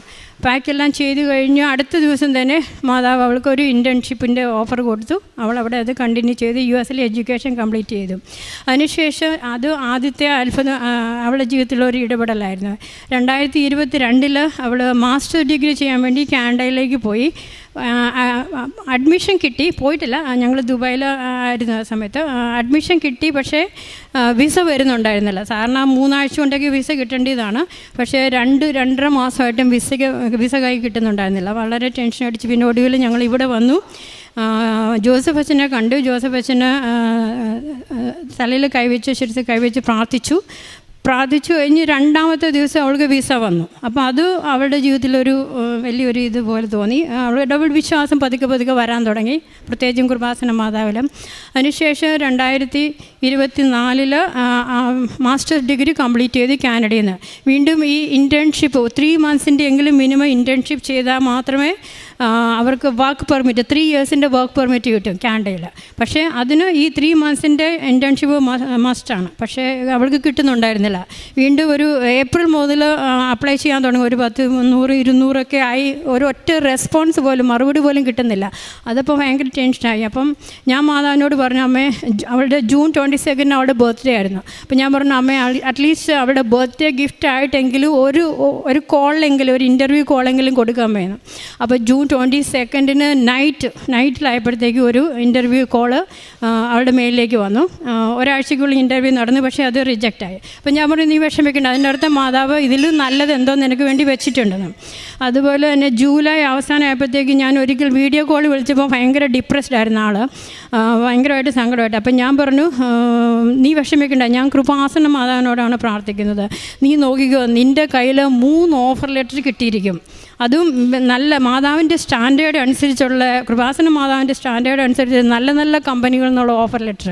അതും നിനക്കപ്പോൾ ചോയ്സ് ഉണ്ടാവും, ഏതാ എടുക്കേണ്ടതെന്നുള്ള കൺഫ്യൂഷൻ വരും. ആ രീതിയിലുള്ള ഓഫർ ലെറ്റർ ആയിരിക്കും നിനക്ക് കിട്ടാൻ പോകുന്നത്. ഇത്ര ഈ 4-5 മാസത്തിൽ വിഷമിച്ചോ അത്രയും നിനക്ക് സന്തോഷമുള്ള ജോലി ആയിരിക്കും കിട്ടാൻ പോകുന്നതെന്ന്. പറഞ്ഞതുപോലെ തന്നെ 2 ആഴ്ചക്കുള്ളിൽ അവൾക്ക് ആദ്യത്തെ ഒരു ഗവൺമെൻറ്റിൽ നിന്നുള്ള ഒരു ഓഫർ ലെറ്റർ കിട്ടി. അടുത്തത് 2 ദിവസത്തിനുള്ളിൽ തന്നെ വേറെ അടുത്ത 2 കമ്പനികളിൽ നിന്ന്. അങ്ങനെ മൊത്തം 3 ഓഫർ ലെറ്റർ 2 ആഴ്ചക്കുള്ളിൽ അവിടെ കൈ കിട്ടി. 3ഉം എല്ലാം തന്നെ ഗവൺമെൻറ്റിനെന്ന് പറയാം. 3ാമത്തേത് ഒരു ബാങ്കോവർ ഇൻ്റർനാഷണൽ എയർപോർട്ടിലെ ജോലിയായിരുന്നു. അപ്പോൾ അത് മാതാവിനോട് ചോദിച്ചിട്ട് ആ ജോലി അക്സെപ്റ്റ് ചെയ്തു. അത് ആക്ച്വലി അത് 3 months ഇൻറ്റേൺഷിപ്പായിരുന്നു. അപ്പോൾ ആ 3 months ഇൻറ്റേൺഷിപ്പ് അവർ വീണ്ടും ഇനി ഒരു 3 months കൂടി നീട്ടിക്കൊടുത്തു. കാരണം അങ്ങനെ വളരെ റെയറാണ് സംഭവിക്കുന്നത്. സ്റ്റുഡൻസിന് വേണ്ടിയിട്ടുള്ള ഒരു പോസ്റ്റാണ് ആ ഇൻറ്റേൺഷിപ്പ് എന്നുള്ളത്. അത് 3 months ഡ്യൂറേഷനാണ്. പക്ഷേ അവർ കമ്പനിയുടെ റൂൾസിനെ വരെ മറികടന്ന് അതിന് പ്രത്യേക സ്പെഷ്യൽ പെർമിഷൻ മേടിച്ചിട്ടാണ് അവർക്ക് ഇൻറ്റേൺഷിപ്പ് നീട്ടി കൊടുത്തു. വീണ്ടും അത് കഴിഞ്ഞ് 2 പ്രാവശ്യം കൂടി മൊത്തം 4 പ്രാവശ്യം അവർ ആ ഇൻറ്റേൺഷിപ്പ് നീട്ടി കംപ്ലീറ്റ് 1 year ആയിട്ട് തികച്ച 1 year എക്സ്പീരിയൻസ് സർട്ടിഫിക്കറ്റും കൂടെ കൊടുത്തിട്ടാണ് വിട്ടത്. അപ്പോൾ ആ 1 year എക്സ്പീരിയൻസ് സർട്ടിഫിക്കറ്റ് കിട്ടുവാണെങ്കിൽ നമുക്ക് PR-ന് അപ്ലൈ ചെയ്യാൻ പറ്റും. അപ്പോൾ അത്രയും അത് ചെയ്തു തന്നു. പിന്നെ അപ്പോൾ സെപ്റ്റംബർ 2024 മുതൽ വീണ്ടും ജോലി ഇല്ലാണ്ടായി. അപ്പോൾ ജോലിക്ക് വീണ്ടും ശ്രമിച്ചുകൊണ്ടിരിക്കുന്നു. ഒരു രക്ഷയും ഉണ്ടായിരുന്നില്ല. ഇപ്പോഴത്തെ സ്ഥിതി അനുസരിച്ച് ഓൾമോസ്റ്റ് എല്ലാ കൺട്രികളിലും അൺഎംപ്ലോയ്മെൻറ്റ് റേറ്റ് ഭയങ്കര കൂടുതലാണ്. അപ്പോൾ കാനഡ അത് ഭയങ്കരമായിട്ട് അഫക്റ്റഡ് ആയിട്ടുള്ള ഒരു കൺട്രിയാണ്. അപ്പം 6 മാസത്തോളം അവിടെ പിടിച്ചു നിന്നു ജോലിയൊന്നും ഇല്ലാണ്ട്. പിന്നെ ഒടുവിൽ ഞങ്ങൾ പറഞ്ഞു തിരിച്ച് ദുബൈയിലേക്ക് പോരെ, ദുബൈ ട്രൈ ചെയ്യണം. ദുബൈയിൽ വന്ന് അവിടെയും ട്രൈ ചെയ്തിട്ട് ഒരു 3-3.5 മാസത്തോളം ട്രൈ ചെയ്തിട്ട് ഒന്നും കിട്ടുന്നുണ്ടായിരുന്നില്ല. അപ്പം ഞാൻ അമ്മയോട് പറഞ്ഞു, അമ്മ ഒന്നെങ്കിൽ ദുബൈയിലാണ് ഇനി അവൾക്ക് ആക്ച്വലി ആഗ്രഹം വെസ്റ്റേൺ കൺട്രിയിൽ എവിടെയെങ്കിലും സെറ്റിലാകുന്നതാണ്. പക്ഷേ അത് ദൈവത്തിൻ്റെ ഹിതം ഏതാണെന്ന് വെച്ചാൽ എവിടെയാണെന്ന് വെച്ചാൽ ദൈവത്തിൻ്റെ ഹിതം അതിനനുസരിച്ച് ഒരു ജോലി തരണം. ദുബൈയിലാണെങ്കിൽ ദുബൈയിൽ ഒരു ജോലി, അല്ലെങ്കിൽ കാനഡയിൽ തരണം എന്ന് പറഞ്ഞു. അങ്ങനെ കഴിഞ്ഞ മാസം ദുബായിലെ ഒരു കമ്പനിയിൽ നിന്ന് അവൾക്കൊരു ഓഫർ ലെറ്റർ കിട്ടി.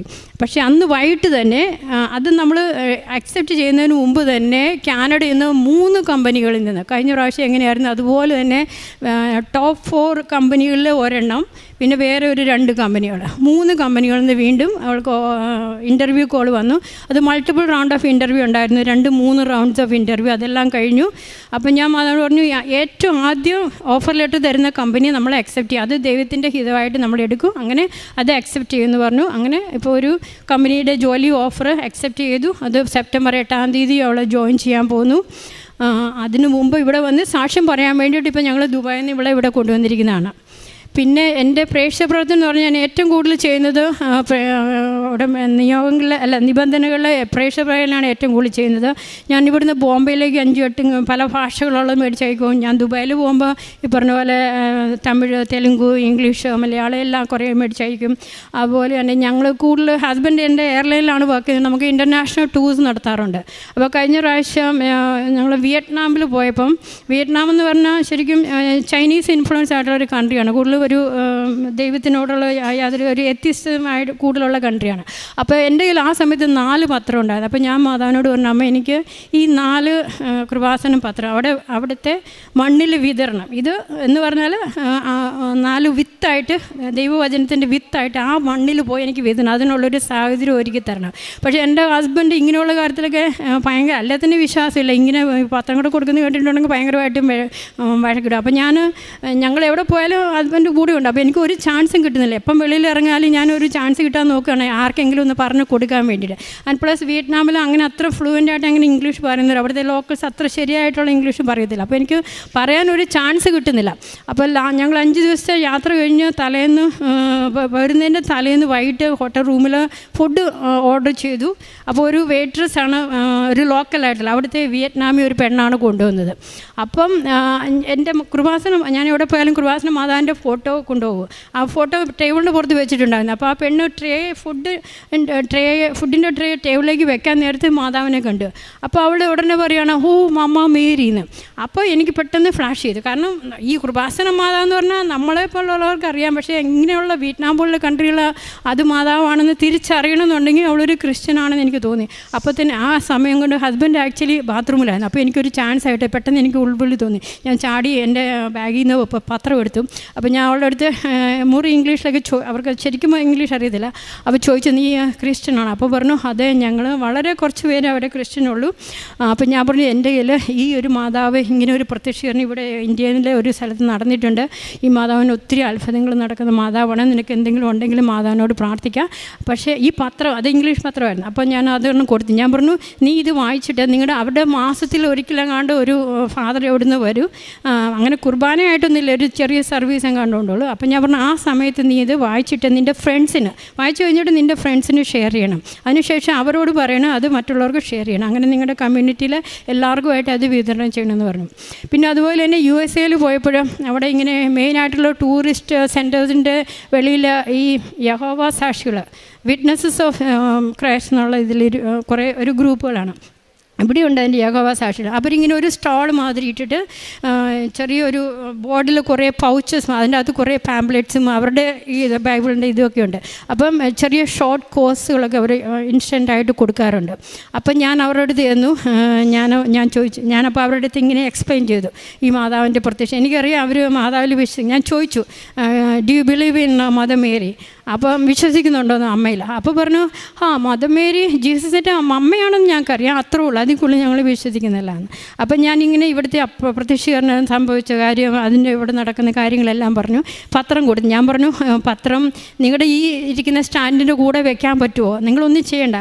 അപ്പോൾ അവർ പറഞ്ഞു, സോറി, അത് പറ്റത്തില്ല. ഞാൻ പറഞ്ഞു, വേറെ ഒന്നും വേണ്ട, നിങ്ങൾ പറയൊന്നും വേണ്ട, ജസ്റ്റ് ഒന്ന് ഇതൊന്ന് അവിടെ വെച്ചാൽ മതി, ആരെങ്കിലും കണ്ടിട്ട് അത് എടുക്കുവാണെങ്കിൽ എടുക്കട്ടെ, അല്ല അത് അവരുടെ എഗൻസ്റ്റ് പ്രിൻസിപ്പിൾ എന്ന് പറഞ്ഞു. അതങ്ങനെ എടുക്കാൻ പറ്റില്ല.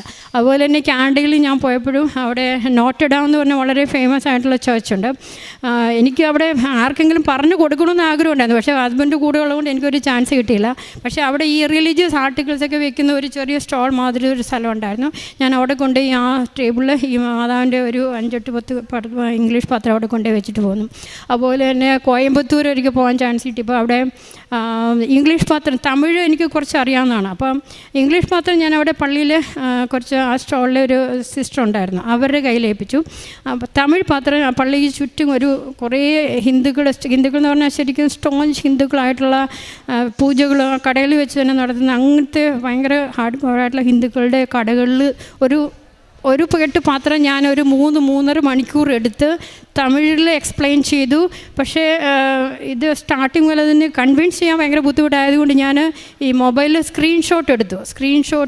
സാക്ഷ്യങ്ങളുടെയൊക്കെ സ്ക്രീൻഷോട്ട്, പ്രത്യേകിച്ച് ഇവിടുത്തെ കുറച്ച് ഇൻ്റർനാഷണൽ ഇംഗ്ലീഷിൻ്റെ വേണ്ടിയിട്ട് ഒരു ഇൻ്റർനാഷണൽ ചാനലുണ്ട്, കൃപാസന ഇൻ്റർനാഷണൽ. അതിൽ ഇംഗ്ലീഷ് ടെസ്റ്റിമണീസ് ഉണ്ട്. അപ്പോൾ അതെല്ലാം ഇടയ്ക്ക് കേൾപ്പിച്ചു. അതുപോലെ തന്നെ ഇവിടുത്തെ മെയിനായിട്ടുള്ള വളരെ പോപ്പുലറായിട്ടുള്ള സാക്ഷ്യങ്ങളുടെയൊക്കെ സ്ക്രീൻഷോട്ട് എടുത്ത് കാണിച്ചു, ഡോക്ടേഴ്സിൻ്റെ, എൻജിനീയേഴ്സിൻ്റെ. അങ്ങനെ അവരെ കൺവിൻസ് ചെയ്ത് ആ ഒരു കെട്ട് മാത്രം ഒരു 3-3.5 മണിക്കൂർ എടുത്ത് ഞാൻ കൊടുത്തു. അതുപോലെ തന്നെ കാരുണ്യ പ്രവർത്തികളെന്ന് പറയുമ്പോൾ ഞാൻ നാട്ടിൽ വരുമ്പോൾ ഇടയ്ക്കിടയ്ക്ക് നാട്ടിൽ വരുമ്പോഴൊക്കെ ഇവിടെ ഒരു ഹൗസ് ഓഫ് ചാരിറ്റി ഉണ്ട്, ഓൾഡ് ഏജ് ഹോം ഉണ്ട്. ഹൗസ് ഓഫ് ചാരിറ്റിയിൽ നമ്മൾ ഇൻമേറ്റ്സിനെ കുളിപ്പിക്കാനോ ഫുഡ് ഉണ്ടാക്കി കൊടുക്കും, അവരെ തീറ്റിക്കും, ഏത് ജോലിയും, പാത്രം കഴുകും, കുറേ ജോലി. അതുപോലെ തന്നെ ഒരിക്കലും ഓൾഡ് ഏജ് ഹോമിൽ അവർക്കൊരു ആഗ്രഹം ഉണ്ടായിരുന്നു, ഒരു 3 പേർക്ക് ഇവിടെ വരണമെന്ന് കൃപാസനത്തിൽ. അവർക്ക് ജീവിതത്തിലെ ഒരു ആഗ്രഹമാണ്, ആരും ഇല്ല കൊണ്ട്. അപ്പം ഞാൻ വണ്ടിയിൽ ഞാൻ പറഞ്ഞു അപ്പോൾ എൻ്റെ ഉത്തരവാദിത്തം ഏറ്റെടുക്കണം. അപ്പം ഞാൻ അവരുടെ മാനേജർ സംസാരിച്ചിട്ട് എൻ്റെ ഉത്തരവാദിത്തത്തിൽ ഞാൻ അവരെ ഇവിടെ വണ്ടിയിൽ കൊണ്ടുവന്നു. അപ്പോൾ ഞാൻ അവരെ ആ വെളിയിലായിരുന്നു അവരെ ഇരുത്തിയത്. ഞാൻ ഇവിടെ ഫ്രണ്ടിൽ ഇവിടെ ഇരിക്കുമായിരുന്നു. അപ്പോൾ ഞാൻ എന്നിട്ട് ഇടയ്ക്കിടയ്ക്ക് അങ്ങോട്ട് നോക്കുന്നുണ്ട്, ഇവരെങ്ങനെ വല്ല ഇറങ്ങിപ്പോയിട്ടുണ്ടെങ്കിൽ എൻ്റെ ഉത്തരവാദിത്തമല്ലേ. അപ്പോൾ ഇങ്ങനെ നോക്കുമ്പോഴത്തേക്ക് ഇവിടെ എല്ലാം കാലിയായിരുന്നു, ആ പുറകിൽ അങ്ങേയറ്റത്ത് ആരോ ഉണ്ടായിരുന്നുള്ളൂ. അപ്പോൾ പെട്ടെന്ന് ആരോ പുറകിൽ വന്നിരിക്കുമ്പം നല്ലൊരു പെർഫ്യൂമിൻ്റെ ഇത് സ്മെല്ല് പോലെ തോന്നി. പെട്ടെന്ന് അപ്പോൾ ഞാൻ വിചാരിച്ചു ആരോ വന്നതാന്ന് പറഞ്ഞ് പുറകിലോട്ട് തിരിഞ്ഞ് നോക്കിയപ്പോൾ ആരും ഉണ്ടായിരുന്നില്ല. അത് അമ്മ മാതാവാണെന്ന് എനിക്ക് മനസ്സിലായി. പിന്നീട് ഞാൻ ഒരിക്കലും രാത്രിയിൽ ഇങ്ങനെ പ്രാർത്ഥിച്ചുകൊണ്ട്, അപ്പോൾ ഒരു ദിവസം ഞാൻ പറഞ്ഞു, അമ്മ ഇന്ന് ഞാൻ ഉറങ്ങുന്നില്ല, അമ്മയുടെ കൂടെ കൊന്തയൊല്ലിക്കൊണ്ട് പ്രാർത്ഥിക്കാൻ പോവുകയാണെന്ന് പറഞ്ഞു. ഒരു രാത്രി 2 മണിയായപ്പോഴത്തേക്കും പെട്ടെന്ന് മുഴുവനും മഞ്ഞോട് മൂടി, കോടമഞ്ഞ് മാതിരി. എന്നിട്ട് മുഴുവൻ സുഗന്ധാഭിഷേകം, പല പെർഫ്യൂമുകളും കൂടെ ഒരുമിച്ച് കൂട്ടിച്ചേർത്താൽ ഉണ്ടാകുന്ന ഒരു സ്മെല്ല്. അപ്പം ഞാൻ ഇതിനു മുമ്പ് എനിക്ക് സുഗന്ധാഭിഷേകം ഒത്തിരി പ്രാവശ്യം ഉണ്ടായിട്ടുണ്ട്, പക്ഷേ അതെല്ലാം കുറച്ച് നേരത്തേക്ക് ഉണ്ടായിരുന്നുള്ളൂ. അപ്പം ഞാൻ പറഞ്ഞു, കൃപാസന അമ്മയാണോ വന്നിരിക്കുന്നതെങ്കിൽ അമ്മ ഉടനെ പോകരുത്, എൻ്റെ കൂടെ തന്നെ ഉണ്ടായിരിക്കണം കുറച്ച് നേരത്തേക്കെങ്കിലും. അപ്പോൾ ആ മണം എന്ന് പറയുന്നത് നമ്മൾ ഈ ഡിസ്പെൻസറിയിൽ നിന്ന് ഇങ്ങനെ ഡിസ്പെൻസർ വെച്ചിട്ട് ഇങ്ങനെ പഫ് അടിക്കുന്നില്ലേ, അതുമാതിരി ഇങ്ങനെ വരും. അത് കഴിഞ്ഞ് കുറച്ച് കഴിഞ്ഞിട്ട് വീണ്ടും അതിൻ്റെ എന്തെങ്കിലും ഫെയ്ഡ് ആകുമ്പോഴത്തേക്കും വീണ്ടും അതിങ്ങനെ സ്ട്രോങ് ആയിട്ട് പഫ് അടിക്കുന്ന മാതിരി വരും. അങ്ങനെ രാത്രി ഒരു 2 മണി മുതൽ വെളുപ്പിന് ഒരു 4 വരെ മുഴുവനും മഞ്ഞോ ഇതുപോലത്തെ ഒരു അനുഭവം. അതുപോലെ തന്നെ ബാക്കിയുള്ള എൻ്റെ പ്രേക്ഷിത പ്രവർത്തനവും കാരുണ്യ പ്രവർത്തികളെല്ലാം ഈ രീതിയിലാണ് ഞാൻ ചെയ്തുകൊണ്ടിരിക്കുന്നത്. ഇത്രയധികം അനുഗ്രഹങ്ങൾ തന്ന് എൻ്റെ മോളെ അനുഗ്രഹിച്ചതിനും ഞാൻ നന്ദി പറയും. എത്രയും വേഗം എൻ്റെ ബാക്കി 2 കുടുംബാംഗങ്ങളും കൂടെ അവർക്ക് വേണ്ടി കൂടി ഇതുപോലെ സാക്ഷ്യം പറയാൻ ദൈവം മാതാവ് എന്നെ അനുഗ്രഹിക്കുമെന്ന് വിശ്വസിച്ചുകൊണ്ട് ഞാൻ പുത്രൻ്റെയും പരിശുദ്ധാത്മാവിൻ്റെയും നാമത്തിൽ ആമേൻ. പരിശുദ്ധ ദൈവമാതാവിൻ്റെ കരം പിടിച്ച് ദൈവപിതാവിനെ മുഖാഭിമുഖം കാണുവാൻ ഈ ഭൂമിയിലായിരുന്നു കൊണ്ട് മരിയൻ ഉടമ്പടി എടുത്തുകൊണ്ട് കൂടുതൽ വിശ്വസ്തയോടെ തീക്ഷ്ണതയോടെ ഉടമ്പടി നിബന്ധനകൾ പാലിച്ച് മുന്നേറാൻ ഉതകുന്ന ലിവിങ് ഓറക്കിൾസ് ജീവവചസ്സുകൾ എന്ന വലിയ ശുശ്രൂഷയുടെ 17ാമത്തെ എപ്പിസോഡിലേക്ക് എല്ലാവരെയും സ്നേഹപൂർവ്വം സ്വാഗതം ചെയ്യുന്നു. ഇന്ന് നമ്മൾ സാക്ഷ്യ വചന വിശകലനത്തിനായി എടുത്തിരിക്കുന്നത് അങ്കമാലിയിൽ നിന്നുള്ള സിജു എന്ന ഒരു സഹോദരൻ്റെ വലിയൊരു ഉടമ്പടി സാക്ഷ്യമാണ്. എൻ്റെ പേര് സിജു കാശപ്പള്ളി. ഞാൻ അങ്കമാലിക്കടുത്ത് ചമ്പന്നൂർ സെന്റ് റീത്താസ് ഇടവകയിൽ നിന്നാണ് വരുന്നത്. ഈ സാക്ഷ്യം ഞാൻ തിരഞ്ഞെടുക്കാൻ ഒരുപാട് കാരണങ്ങളുണ്ട്. മരിയൻ ഉടമ്പടിയിൽ ജീവിക്കുമ്പോൾ നേരിടേണ്ടി വരുന്ന പരീക്ഷകളെ എങ്ങനെയാണ് വചനബന്ധിയായി അതുമല്ലെങ്കിൽ സുവിശേഷ വിഹിതമായി നേരിട്ട് സമയ ചുരുക്കത്തിനുള്ളിൽ സാക്ഷിയായി ഉയർത്തപ്പെടാം എന്ന് ഈ ഒരു സാക്ഷ്യത്തിലൂടെ സിജു നമ്മളെ പഠിപ്പിച്ചു തരുന്നുണ്ട്. ഈ സാക്ഷ്യം ആരംഭിക്കുന്നത് ഇപ്രകാരമാണ്. സ്വിറ്റ്സർലൻഡിലാണ് നമ്മുടെ സിജുവും കുടുംബവും താമസിക്കുന്നത്. സിജുവിനൊരു സഹോദരിയുണ്ട്. സഹോദരി അയർലൻഡിലാണ്. നാട്ടിൽ അപ്പനും അമ്മയും താമസിക്കുകയാണ്. ഇങ്ങനെ സമാധാനപൂർണമായ അന്തരീക്ഷത്തിൽ വിദേശത്ത് ഇങ്ങനെ താമസിച്ചു വരുമ്പോഴാണ് ഇവരുടെ ഒരു സംസാരം, ഈ ആങ്ങളെയും പെങ്ങളും തമ്മിൽ സംസാരിക്കുമ്പോൾ ഒരു വലിയ വിഷയം, ഒരു നൊമ്പരമായി ഇവർ രണ്ടുപേരും പങ്കുവയ്ക്കുന്നത് ഇപ്രകാരമാണ്. ഞാൻ ഉടമ്പടി എടുക്കാനുണ്ടായ ഒരു സാഹചര്യം, ഒരു പ്രധാന സാഹചര്യം 2020-21 കാലഘട്ടത്തിൽ ഞാൻ എൻ്റെ ചേച്ചിയുമായിട്ട് സംസാരിക്കുമ്പോൾ, എൻ്റെ ചേച്ചിയും കുടുംബവും അയർലൻഡിലാണ്, ഞാനും എൻ്റെ കുടുംബവും സ്വിറ്റ്സർലൻഡിലാണ് താമസിക്കുന്നത്.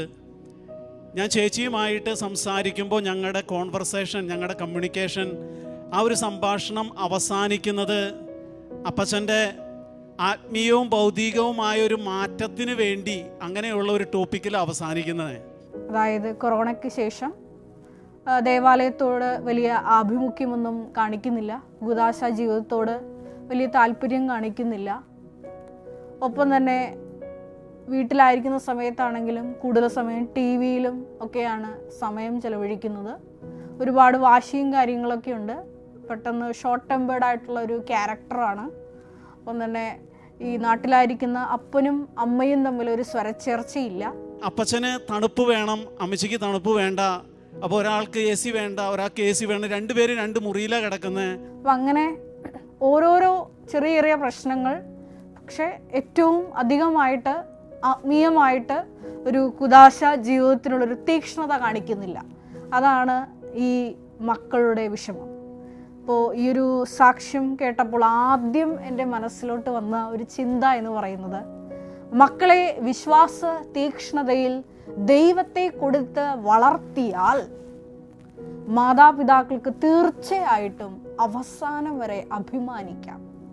അതിൻ്റെ ഒരു വലിയ സാക്ഷ്യം കൂടിയാണിത്. കാരണം ആ അപ്പനും അമ്മയും, അതായത് ഈ സിജു സാക്ഷ്യം പറയുന്ന സിജുവിൻ്റെ അപ്പനും അമ്മയും തീരെ ചെറുപ്പത്തിൽ തന്നെ ഈ മക്കളെ നല്ല വിശ്വാസ തീക്ഷ്ണതയിൽ വളർത്തിയിട്ടുണ്ട്. അതുകൊണ്ടാണ് ഇത്തരത്തിലുള്ളൊരു വിഷയം അവരുടെ ജീവിതത്തെ അടിവേരോടുകൂടി ഇളക്കുന്നു എന്നുള്ളൊരു ചിന്ത അവർക്ക് കൊടുത്തത് തന്നെ ഈ വീട്ടിൽ നിന്ന് കിട്ടിയ വിശ്വാസ തീനാളമാണ്. അപ്പോൾ ഇവർ ഈ ആങ്ങളെയും പെങ്ങളും ഈ ഒരു വിഷയം സംസാരിച്ചതിന് ശേഷം തീരുമാനമെടുക്കുന്നത് ഇപ്രകാരമാണ്. ഇതിനെല്ലാത്തിനും എനിക്ക് ഒരു പരിഹാരം വേണം, ഒരു സൊല്യൂഷൻ വേണം.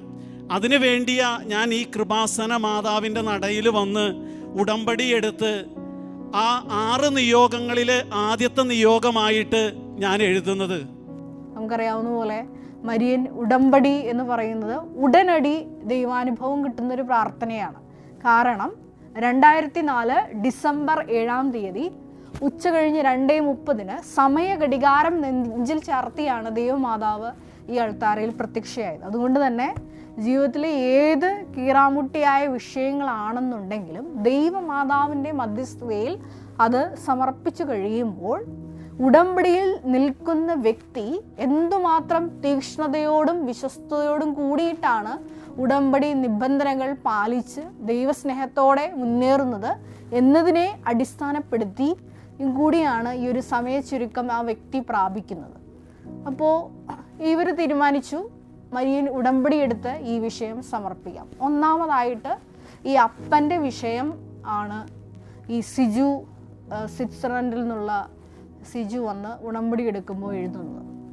മരിയൻ ഉടമ്പടിയുടെ ഉടനടി അനുഭവം ഈ സഹോദരനും ലഭിച്ചു. ആ നിയോഗം എഴുതിയ സ്നേഹമുള്ളവരെ 4-ാമത്തെ മാസം മുതൽ അപ്പച്ചനിൽ മാറ്റങ്ങൾ കണ്ടു തുടങ്ങി. അമ്മച്ചി വിളിച്ച് പറയും, അപ്പച്ചൻ്റെ ഓരോ കാര്യങ്ങൾ.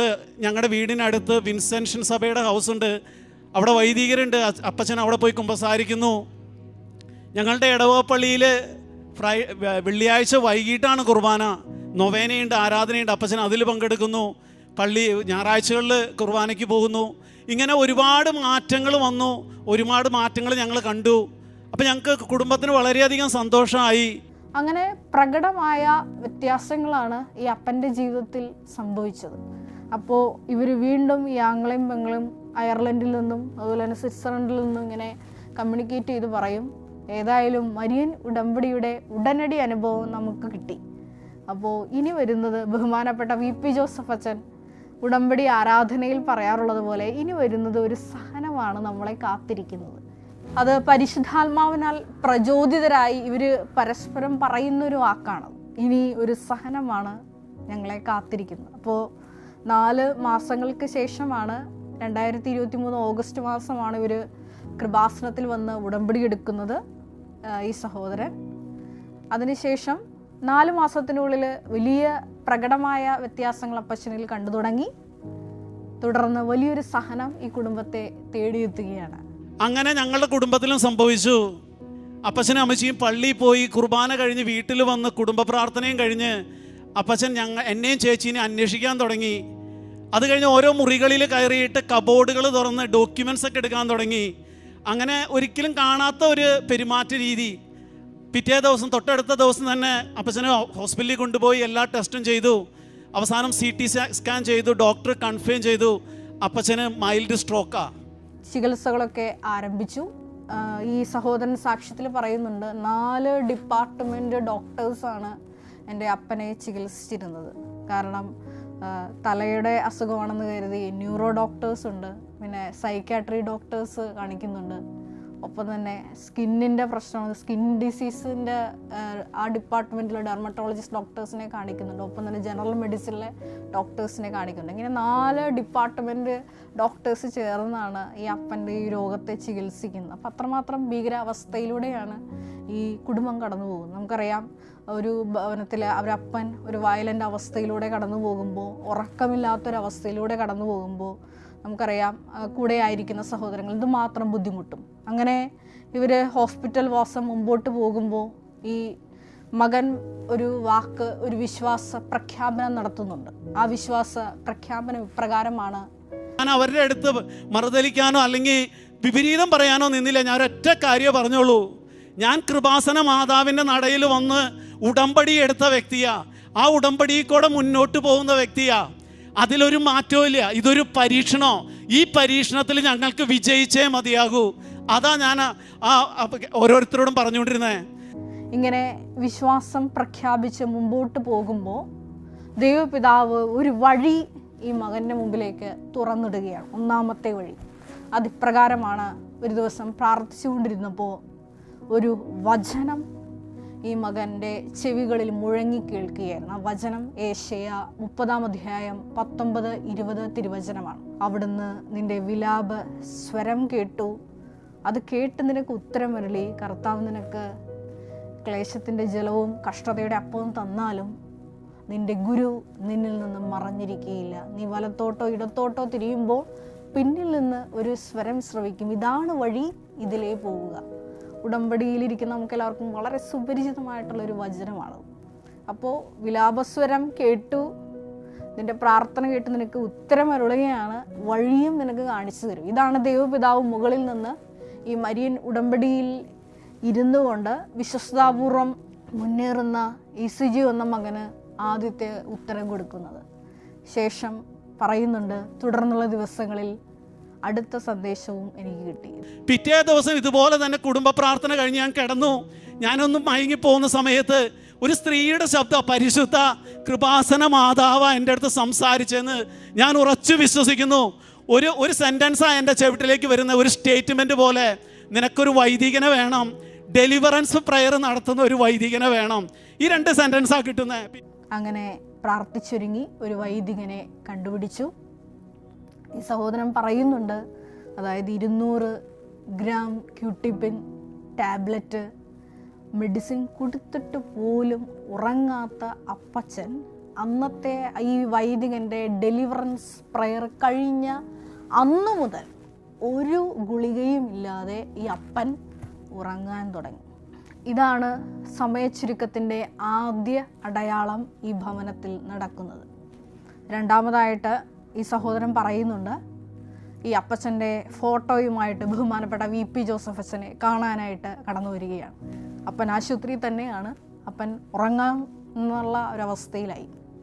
ഇങ്ങനെ ഈ അപ്പച്ചൻ്റെ ഫോട്ടോയുമായിട്ട് ബഹുമാനപ്പെട്ട VP ജോസഫ് അച്ഛനെ കാണാൻ വേണ്ടിയിട്ട് കൃപാസനത്തിലോട്ട് കടന്നു വരുമ്പോൾ ശക്തമായ സുഗന്ധാഭിഷേകം, വീണ്ടും പരിശുദ്ധ അമ്മയുടെ വലിയൊരു സാന്നിധ്യം ഈ മകന് അനുഭവവേദ്യമാവുകയാണ്. ബഹുമാനപ്പെട്ട VP ജോസഫ് അച്ഛൻ്റെ പ്രാർത്ഥന കഴിഞ്ഞ അന്ന് മുതൽ ഫോട്ടോയിലാണ് ബഹുമാനപ്പെട്ട അച്ഛൻ കുരിശ് വരച്ച് ഈ അപ്പച്ചന് വേണ്ടി പ്രാർത്ഥിക്കുന്നത്. ഈ മകൻ്റെ അഭ്യർത്ഥന പ്രകാരം അന്ന് മുതൽ ഈ അപ്പച്ചൻ്റെ വയലൻ്റ് ബിഹേവിയർ പൂർണ്ണമായിട്ട് മാറി. വീണ്ടും 3ാമത്തെ സ്റ്റേജിലോട്ട് വരികയാണ്. 3ാമത്തെ സ്റ്റേജിൽ ഈ അപ്പനെ തന്നെയാണ് ഈ മകൻ കൃപാസനത്തിലേക്ക് കൊണ്ടുവരുന്നത്. ബഹുമാനപ്പെട്ട VP ജോസഫ് അച്ഛൻ്റെ നേരിട്ടുള്ള കൈവപ്പ് ശുശ്രൂഷ ഈ അപ്പച്ചന് ലഭിക്കുകയാണ്. ആശുപത്രിവാസത്തിന് ശേഷം, ഡിസ്ചാർജ് ആയതിനു ശേഷം ഈ മകൻ സാക്ഷ്യത്തിൽ പറയുന്ന പ്രകാരമാണ്. 3 മാസം കഴിഞ്ഞപ്പോൾ വീണ്ടും വന്നു. അന്ന് അപ്പച്ചനെ കൊണ്ട് ഇവിടെ വന്നു. ഇവിടെ ഈ ആൾത്താരയിൽ ഇരുത്തി ഈ നിന്ന് അപ്പച്ചനെ ജോസഫ് അച്ഛൻ ബ്ലെസ് ചെയ്ത് എല്ലാം കഴിഞ്ഞ് തിരിച്ചുപോയി. എൻ്റെ അപ്പന് പൂർണ്ണ സൗഖ്യം കിട്ടി. ഇന്ന് വളരെ ഉന്മേഷത്തോടുകൂടി, യാതൊരു പ്രശ്നവുമില്ലാതെ ഇന്ന് TV അവിടെ ഹാളിൽ ഓൺ ചെയ്ത് കിടന്ന എൻ്റെ അപ്പൻ നോക്കുക പോലുമില്ല. TV മാത്രം നോക്കിക്കൊണ്ട് ടിവിയുടെ അഡിക്റ്റ് ആയിട്ടിരുന്ന അപ്പച്ചനാണ്. ഒപ്പം തന്നെ പറയുന്നുണ്ട്, ഇന്ന് ചൂടോ തണുപ്പോ AC പ്രശ്നങ്ങളൊന്നുമില്ല. ഈ അപ്പനും അമ്മയും ഒരേ മുറിയിലാണ് കിടന്നുറങ്ങുന്നത്. ഒരു വയലൻ്റ് പ്രശ്നവുമില്ല, ഒരു പ്രശ്നവുമില്ല. ഒരു വയലൻ്റ് ബിഹേവിയറും ഇപ്പോൾ ഈ അപ്പൻ കാണിക്കുന്നില്ല. അപ്പൻ നല്ല ശാന്ത സ്വഭാവമുള്ള വ്യക്തിയായി കൂദാശ ജീവിതത്തിൽ കൂടുതൽ തീക്ഷ്ണമായി മുന്നേറി ഞായറാഴ്ചകളിൽ ദിവ്യബലിയിലൊക്കെ പങ്കെടുത്ത് പ്രാർത്ഥിച്ച് സന്തോഷത്തോടു കൂടിയിട്ടാണ് അപ്പനുമായി വന്നാണ് ഈ മകൻ ഈ വലിയ സാക്ഷ്യം ലോകത്തോട് വിളിച്ചു പറയുന്നത്.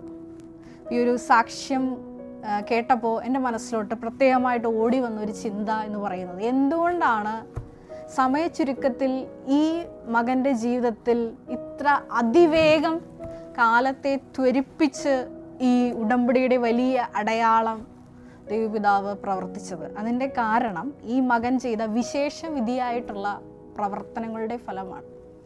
മകൻ ഒരുപാട് കാരുണ്യ പ്രവർത്തികൾ നേരത്തെ ചെയ്തുകൊണ്ടിരുന്നൊരു മകനാണ്. അപ്പോൾ അതിൻ്റെ എണ്ണമിട്ട് അക്കമിട്ട് ഇങ്ങനെ പറയുന്നുണ്ട്. അതിനേക്കാളൊക്കെ അപ്പുറത്ത് ഈ മകൻ പറയുന്നത് ഇപ്രകാരമാണ്: കുടുംബമായാണ് ഞങ്ങൾ ഈ പ്രേക്ഷിത പ്രവർത്തനം ചെയ്യുന്നത്. സ്വിറ്റ്സർലൻഡിലാണ് ഈ കുടുംബമായി, അതായത് ഹസ്ബൻഡും വൈഫും കുഞ്ഞുങ്ങളുമായിട്ട് കുടുംബമായാണ് ഇവർ ഈ പത്രപ്രേക്ഷിത പ്രവർത്തനം ചെയ്യുന്നത്. പിന്നെ പറയുന്നുണ്ട്, ആരോരുമില്ലാത്ത ആത്മാക്കൾക്ക് വേണ്ടിയിട്ട് അവർ സ്വിറ്റ്സർലൻഡിലായിരിക്കും PhD ചെയ്യുന്ന അച്ഛന്മാർ അവിടെയുണ്ട്. അപ്പോൾ അവർക്ക് പണം ഏൽപ്പിച്ച് ആരോരും പ്രാർത്ഥിക്കാനില്ലാത്ത ആത്മാക്കൾക്ക് വേണ്ടിയിട്ട് കുർബാന ചൊല്ലാൻ വേണ്ടി പണം കൊടുക്കും.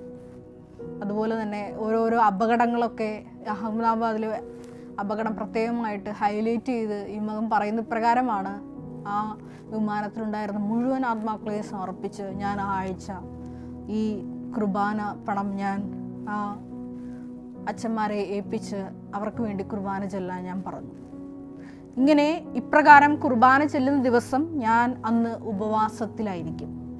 അങ്ങനെ ഈ ആത്മാക്കളുടെ വിശുദ്ധീകരണത്തിന് വേണ്ടി, ആത്മാക്കൾക്ക് വേണ്ടി ദാഹിച്ചാണ് ഈ മകൻ ഓരോ ദിവസവും ഓരോ സമയവും ആയിരിക്കുന്നത്. ഇങ്ങനെ വിശേഷവിധിയായി ചെയ്തപ്പോഴാണ് ഇത്ര ഭീകരമായിട്ടുള്ളൊരു വലിയ വിഷയം സമയച്ചുരുക്കത്തിൽ സാക്ഷ്യം പറയാൻ ഈ മകന് സഹായിച്ചത്. അത് വെളിപാട് 12:14 തിരുവചനമാണ്. സർപ്പത്തിൻ്റെ വായിൽ നിന്ന് രക്ഷപ്പെട്ട് തൻ്റെ സങ്കേതമായ മരുഭൂമിയിലേക്ക് പറന്നു പോകാൻ വേണ്ടി വൻ കഴുകൻ്റേതുപോലുള്ള ചിറകുകൾ അവൾക്ക് നൽകപ്പെട്ടു. നമ്മുടെ ജീവിതത്തിൽ ഇതുപോലെ തന്നെ പരീക്ഷണ ഘട്ടങ്ങൾ വരുമ്പോൾ ഇതുപോലെ ചിറകുകൾ നൽകപ്പെട്ടില്ലെങ്കിൽ തീർച്ചയായിട്ടും നമുക്ക് സമയച്ചുരുക്കം പ്രാപിച്ച് സാക്ഷ്യത്തിലേക്ക് പറന്നുയരാൻ സാധിക്കുകയില്ല. എൻ്റെ ജീവിതത്തിലെ വലിയൊരു അനുഭവം ഞാൻ നിങ്ങളുമായിട്ട് പങ്കുവയ്ക്കാൻ ആഗ്രഹിക്കുകയാണ്. 2020 ശേഷം, അതായത് ഞാൻ കൃപാസനത്തിൽ വരുന്നത് 2012 എൻ്റെ 8 വർഷം പൂർത്തിയായ ഒരു വർഷമാണ് 2020. ആ സമയത്ത് ഞാൻ പലപ്പോഴായിട്ട് എൻ്റെ പ്രസംഗങ്ങളിൽ പറഞ്ഞിട്ടുള്ളതാണ്, ഒരു വലിയൊരു ടെസ്റ്റ് ടൈമായിരുന്നു എനിക്കത്. അതായത് ടെസ്റ്റ് ടൈം ഉദ്ദേശിക്കുന്നത് ദൈവവിളിയുടെ ഒരു സ്ഥിരീകരണ ടെസ്റ്റ് എനിക്ക് ആ ഒരു സമയത്ത് ഉണ്ടായിരുന്നു. ആ ഒരു സമയത്ത് വലിയൊരു ടെസ്റ്റിലൂടെ ഞാൻ കടന്നുപോയി. ദൈവമാതാവിൻ്റെ പ്രത്യേക സഹായത്തോടു കൂടിയിട്ടാണ് ആ ടെസ്റ്റിൽ ദൈവപിതാവ് വിജയിപ്പിച്ചത്. അത് ഞാൻ ദൈവമാതാവിൻ്റെ സഹായത്തോട് കൂടിയിട്ടാണെന്ന് പറയാൻ കാരണം, ഈ ടെസ്റ്റ് കഴിഞ്ഞപ്പോൾ ബഹുമാനപ്പെട്ട VP ജോസഫ് അച്ഛനും ഞാനുമായിട്ടൊരു പ്രാർത്ഥനാ കൗൺസിലിൽ ഇരുന്നപ്പോൾ അച്ഛൻ തന്നെയാണ് മെസ്സേജ് എടുത്തത്. ജോമോള് എപ്രകാരമാണ് ഈ ഒരു ടെസ്റ്റിൽ വീണു പോകാതെ വിജയിച്ചത്. അപ്പോൾ അന്ന് ഉത്തരമായിട്ട് ചാർട്ടിംഗ് മെസ്സേജിൽ വന്നത് ഇപ്രകാരമാണ്: ദൈവമാതാവിന് നിന്നോടുള്ള പ്രത്യേക ഇഷ്ടം കാരണമാണ് ഈ ഒരു ടെസ്റ്റിൽ നീ വിജയിച്ചത്. അപ്പോൾ ഇതുമായിട്ട് ബന്ധപ്പെട്ട വലിയൊരു ദൈവിക ഇടപെടൽ ഉണ്ടായി. അത് എൻ്റെ ജീവിതത്തിൽ നടന്നത് മാത്രമല്ല, ബഹുമാനപ്പെട്ട VP ജോസഫ് അച്ഛൻ്റെ ജീവിതത്തിലും ഞാനുമായിട്ട് ബന്ധപ്പെട്ട് നിൽക്കുന്ന എൻ്റെ ആത്മീയ പിതാവും എൻ്റെ സ്ഥാപക ഡയറക്ടറും കൂടിയാണ്. അപ്പോൾ ജോസഫ് അച്ഛൻ്റെ ജീവിതത്തിലും ഇതുമായിട്ട് ബന്ധപ്പെട്ട ഒരു സംഭവം നടന്നു. അത് ഇപ്രകാരമായിരുന്നു: അച്ഛനൊരു ദിവസം ഒരു 9 മണി കഴിഞ്ഞ് ഉറങ്ങാൻ കിടക്കുന്ന സമയം ഒരു 14 വയസ്സ് കഴിഞ്ഞ ഒരു പയ്യൻ, അതൊരു സ്വർഗീയ ദൂതനായിരുന്നു, അച്ഛൻ്റെ അടുത്ത് പ്രത്യക്ഷപ്പെട്ടു. അപ്പോൾ 9 മണി കിടക്കാൻ നേരമായതുകൊണ്ട് അച്ഛന് വ്യക്തമായിട്ട് ഈ ദൂതനെ കാണാം, ഈ വ്യക്തിയെ കാണാം. 14 വയസ്സുള്ള ഈ വ്യക്തി വന്നിട്ട് ഇപ്രകാരമാണ് പറഞ്ഞത്: ജോമോൾ ബ്ലാക്ക് ഗുഡ് ന്യൂസ്. ഈ 3 വാക്കാണ് ഹാൻഡ് ഓവർ ചെയ്തത്. അപ്പോൾ ജോസഫ് അച്ഛൻ പിറ്റേ ദിവസമാണ് എന്നോടിത് പറയുന്നത്. അപ്പോൾ ഈ ബ്ലാക്ക് എന്നൊരു വേർഡ് വന്നേക്കണമുണ്ട്. ജോസഫ് അച്ഛൻ എന്നെ പിറ്റേ ദിവസം തന്നെ വിളിപ്പിച്ചിട്ട് മെസ്സേജ് എടുത്തു. എന്താണ് ഈ ദൂതൻ വന്ന് പറഞ്ഞിട്ട് പോയി? Jomol black good news. അന്ന് എടുത്തൊരു മെസ്സേജ് പ്രകാരമാണ്. അന്നും ഇതുപോലെ ചാർട്ടിംഗ് മെസ്സേജ് എടുത്തു. അത് 2 മെസ്സേജാണ് അന്ന് വന്നത്. ഒന്നാമതായിട്ട് ജോമോളുടെ സന്യാസ ഭവനം നിലവിൽ വരും. രണ്ടാമതായിട്ട് അപ്പാരീഷൻ സഭ ഏറ്റെടുക്കും. അതാണ് ജോമോൾ ഈ പരീക്ഷണ ഘട്ടത്തിലായിരിക്കുന്നത്. അതാണ് ബ്ലാക്ക് എന്നുള്ളൊരു വേർഡ് പ്രത്യേകമായിട്ട് ദൈവം കാണിച്ചു തന്നത്. Jomol black good news. ഈ പരീക്ഷണ ഘട്ടത്തിലൂടെ വിജയിക്കുന്നതിലൂടെ 2 കാര്യങ്ങളാണ് സ്വർഗം തുറന്നിടുന്നത്. 1, സന്യാസ ഭവനം നിലവിൽ വരും. 2, അപ്പാരിഷൻ സഭ ഏറ്റെടുക്കും. അപ്പോൾ നമ്മുടെ ജീവിതത്തിൽ ഇതേപോലെ തന്നെ വലിയ കൊടിയ പരീക്ഷണ ഘട്ടങ്ങളൊക്കെ വരുമ്പോൾ തീർച്ചയായിട്ടും ദൈവമാതാവിൻ്റെ കരം പിടിക്കാതെ ഇതിൻ്റെ സമയച്ചുരുക്കം പ്രാപിച്ച് ഒരു സാക്ഷ്യം പറയുവാൻ ഒരു ദൈവവൈദ്യന് സാധിക്കുകയില്ല. കാരണം നമ്മളെ കുരിശിൻ്റെ ചുവട്ടിൽ വെച്ച് നമ്മളെ ഓരോരുത്തരെയും പരിശുദ്ധ ദൈവമാതാവിനെ വരമേൽപ്പിച്ചുകൊണ്ടാണ് ഈശോ അന്ത്യശ്വാസം വലിക്കുന്നത്.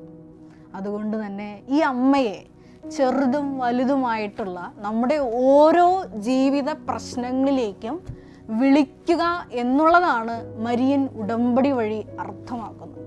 അത് വൃത്തിയായി ചെയ്യുന്നവരാണ് എത്രയും വേഗം വന്ന് ഈ അൾത്താരയിൽ സാക്ഷ്യം പറയുന്നത്. എൻ്റെ ഒരു ജീവിത അനുഭവം നിങ്ങളോട് പങ്കുവയ്ക്കുന്നതിലൂടെ ഞാൻ ഉദ്ദേശിച്ചത് അത് തന്നെയാണ്. ഈ ഒരു പരീക്ഷണ ഘട്ടത്തിൽ ഞാൻ ശരിക്കും ഈ സർപ്പത്തിൻ്റെ വായിൽ അകപ്പെട്ടു പോകേണ്ടതായിരുന്നു. പക്ഷേ ദൈവമാതാവ് കരം പിടിച്ചത് കാരണമാണ് ഞാൻ ഈ സർപ്പത്തിൻ്റെ വായിൽ അകപ്പെടാതിരുന്നത്. അതുപോലെ തന്നെയാണ് നമ്മുടെ ജീവിതത്തിലും ഇതുപോലെ വലിയ കൊടിയ പരീക്ഷണ ഘട്ടങ്ങളിലൂടെയൊക്കെ കടന്നു പോകുമ്പോൾ ദൈവം നമ്മളെ ഉയർത്താൻ ആഗ്രഹിക്കുമ്പോഴാണ് ഇത്തരത്തിലൊരു ടെസ്റ്റിലൂടെ നമ്മൾ കടത്തിക്കൊണ്ട് പോകുന്നത്. ഈ സമയം ദൈവമാതാവിൻ്റെ കരം പിടിക്കുമ്പോൾ നമുക്ക് ഉണ്ടായിരിക്കുന്ന നമ്മൾ ചെയ്ത കാരുണ്യ പ്രവർത്തിത പ്രവർത്തനങ്ങളുടെ ആസ്തി ഇതെല്ലാം കണക്കിലെടുത്ത് ദൈവമാതാവ് പ്രത്യേകിച്ച് നമ്മളോട് കരുണ തോന്നും. അതാണ് ഈ മകനും പറയുന്നത്. സിജു എന്ന ഈ മകൻ പറയുന്നുണ്ട്, ഏശയ്യ 30:19, നിന്റെ വിലാപസ്വരം കേട്ട് അവിടുന്ന് നിന്നോട് കരുണ കാണിക്കും, നിനക്ക് അവൻ ഉത്തരമരുളും. നീ വലത്തോട്ടോ ഇടത്തോട്ടോ തിരിയുമ്പോൾ പിന്നിൽ നിന്ന് ഒരു സ്വരം ശ്രവിക്കും, ഇതാണ് വഴി, ഇതിലേ പോവുക. ആദ്യത്തെ വഴി പറഞ്ഞു കൊടുത്തു, ഡെലിവറൻസ് പ്രയർ. രണ്ടാമത്തെ വഴി പറഞ്ഞു കൊടുത്തു, ബഹുമാനപ്പെട്ട VP ജോസഫ് അച്ഛൻ്റെ അടുത്ത് ഈ അപ്പച്ചനെ കൊണ്ടുവരണം, ഫോട്ടോ ആയിട്ട് വരണമെന്ന്. മൂന്നാമത് ഈ അപ്പച്ചനെ തന്നെയാണ് ഇവിടെ കൊണ്ടുവരുന്നത്. പൂർണ്ണ സൗഖ്യമാണ് ഈ അപ്പന് കിട്ടുന്നത്. ഒരു നിമിഷം നമുക്ക് കണ്ണുകളടയ്ക്കാം. ജീവിതത്തിൻ്റെ വിവിധ പരീക്ഷണ ഘട്ടങ്ങളിലായിരിക്കുമ്പോൾ, ഉടമ്പടിയിൽ ഇരിക്കുമ്പോൾ തന്നെയും വിവിധ സഹന സാഹചര്യങ്ങളിലൂടെ കടന്നു പോകേണ്ട അവസ്ഥ വരുമ്പോൾ എന്ത് വചന നിലപാടാണ് എടുക്കേണ്ടതെന്ന് ഈശോയെ പരിശുദ്ധ അമ്മയുടെ കരം ഗ്രഹിച്ചുകൊണ്ടാണ് ഞങ്ങൾ നിന്നോട് ആലോചന തേടേണ്ടതെന്ന് ഈ ഒരു സാക്ഷ്യത്തിലൂടെ നീ ഞങ്ങളോട് സംസാരിക്കുകയായിരുന്നു.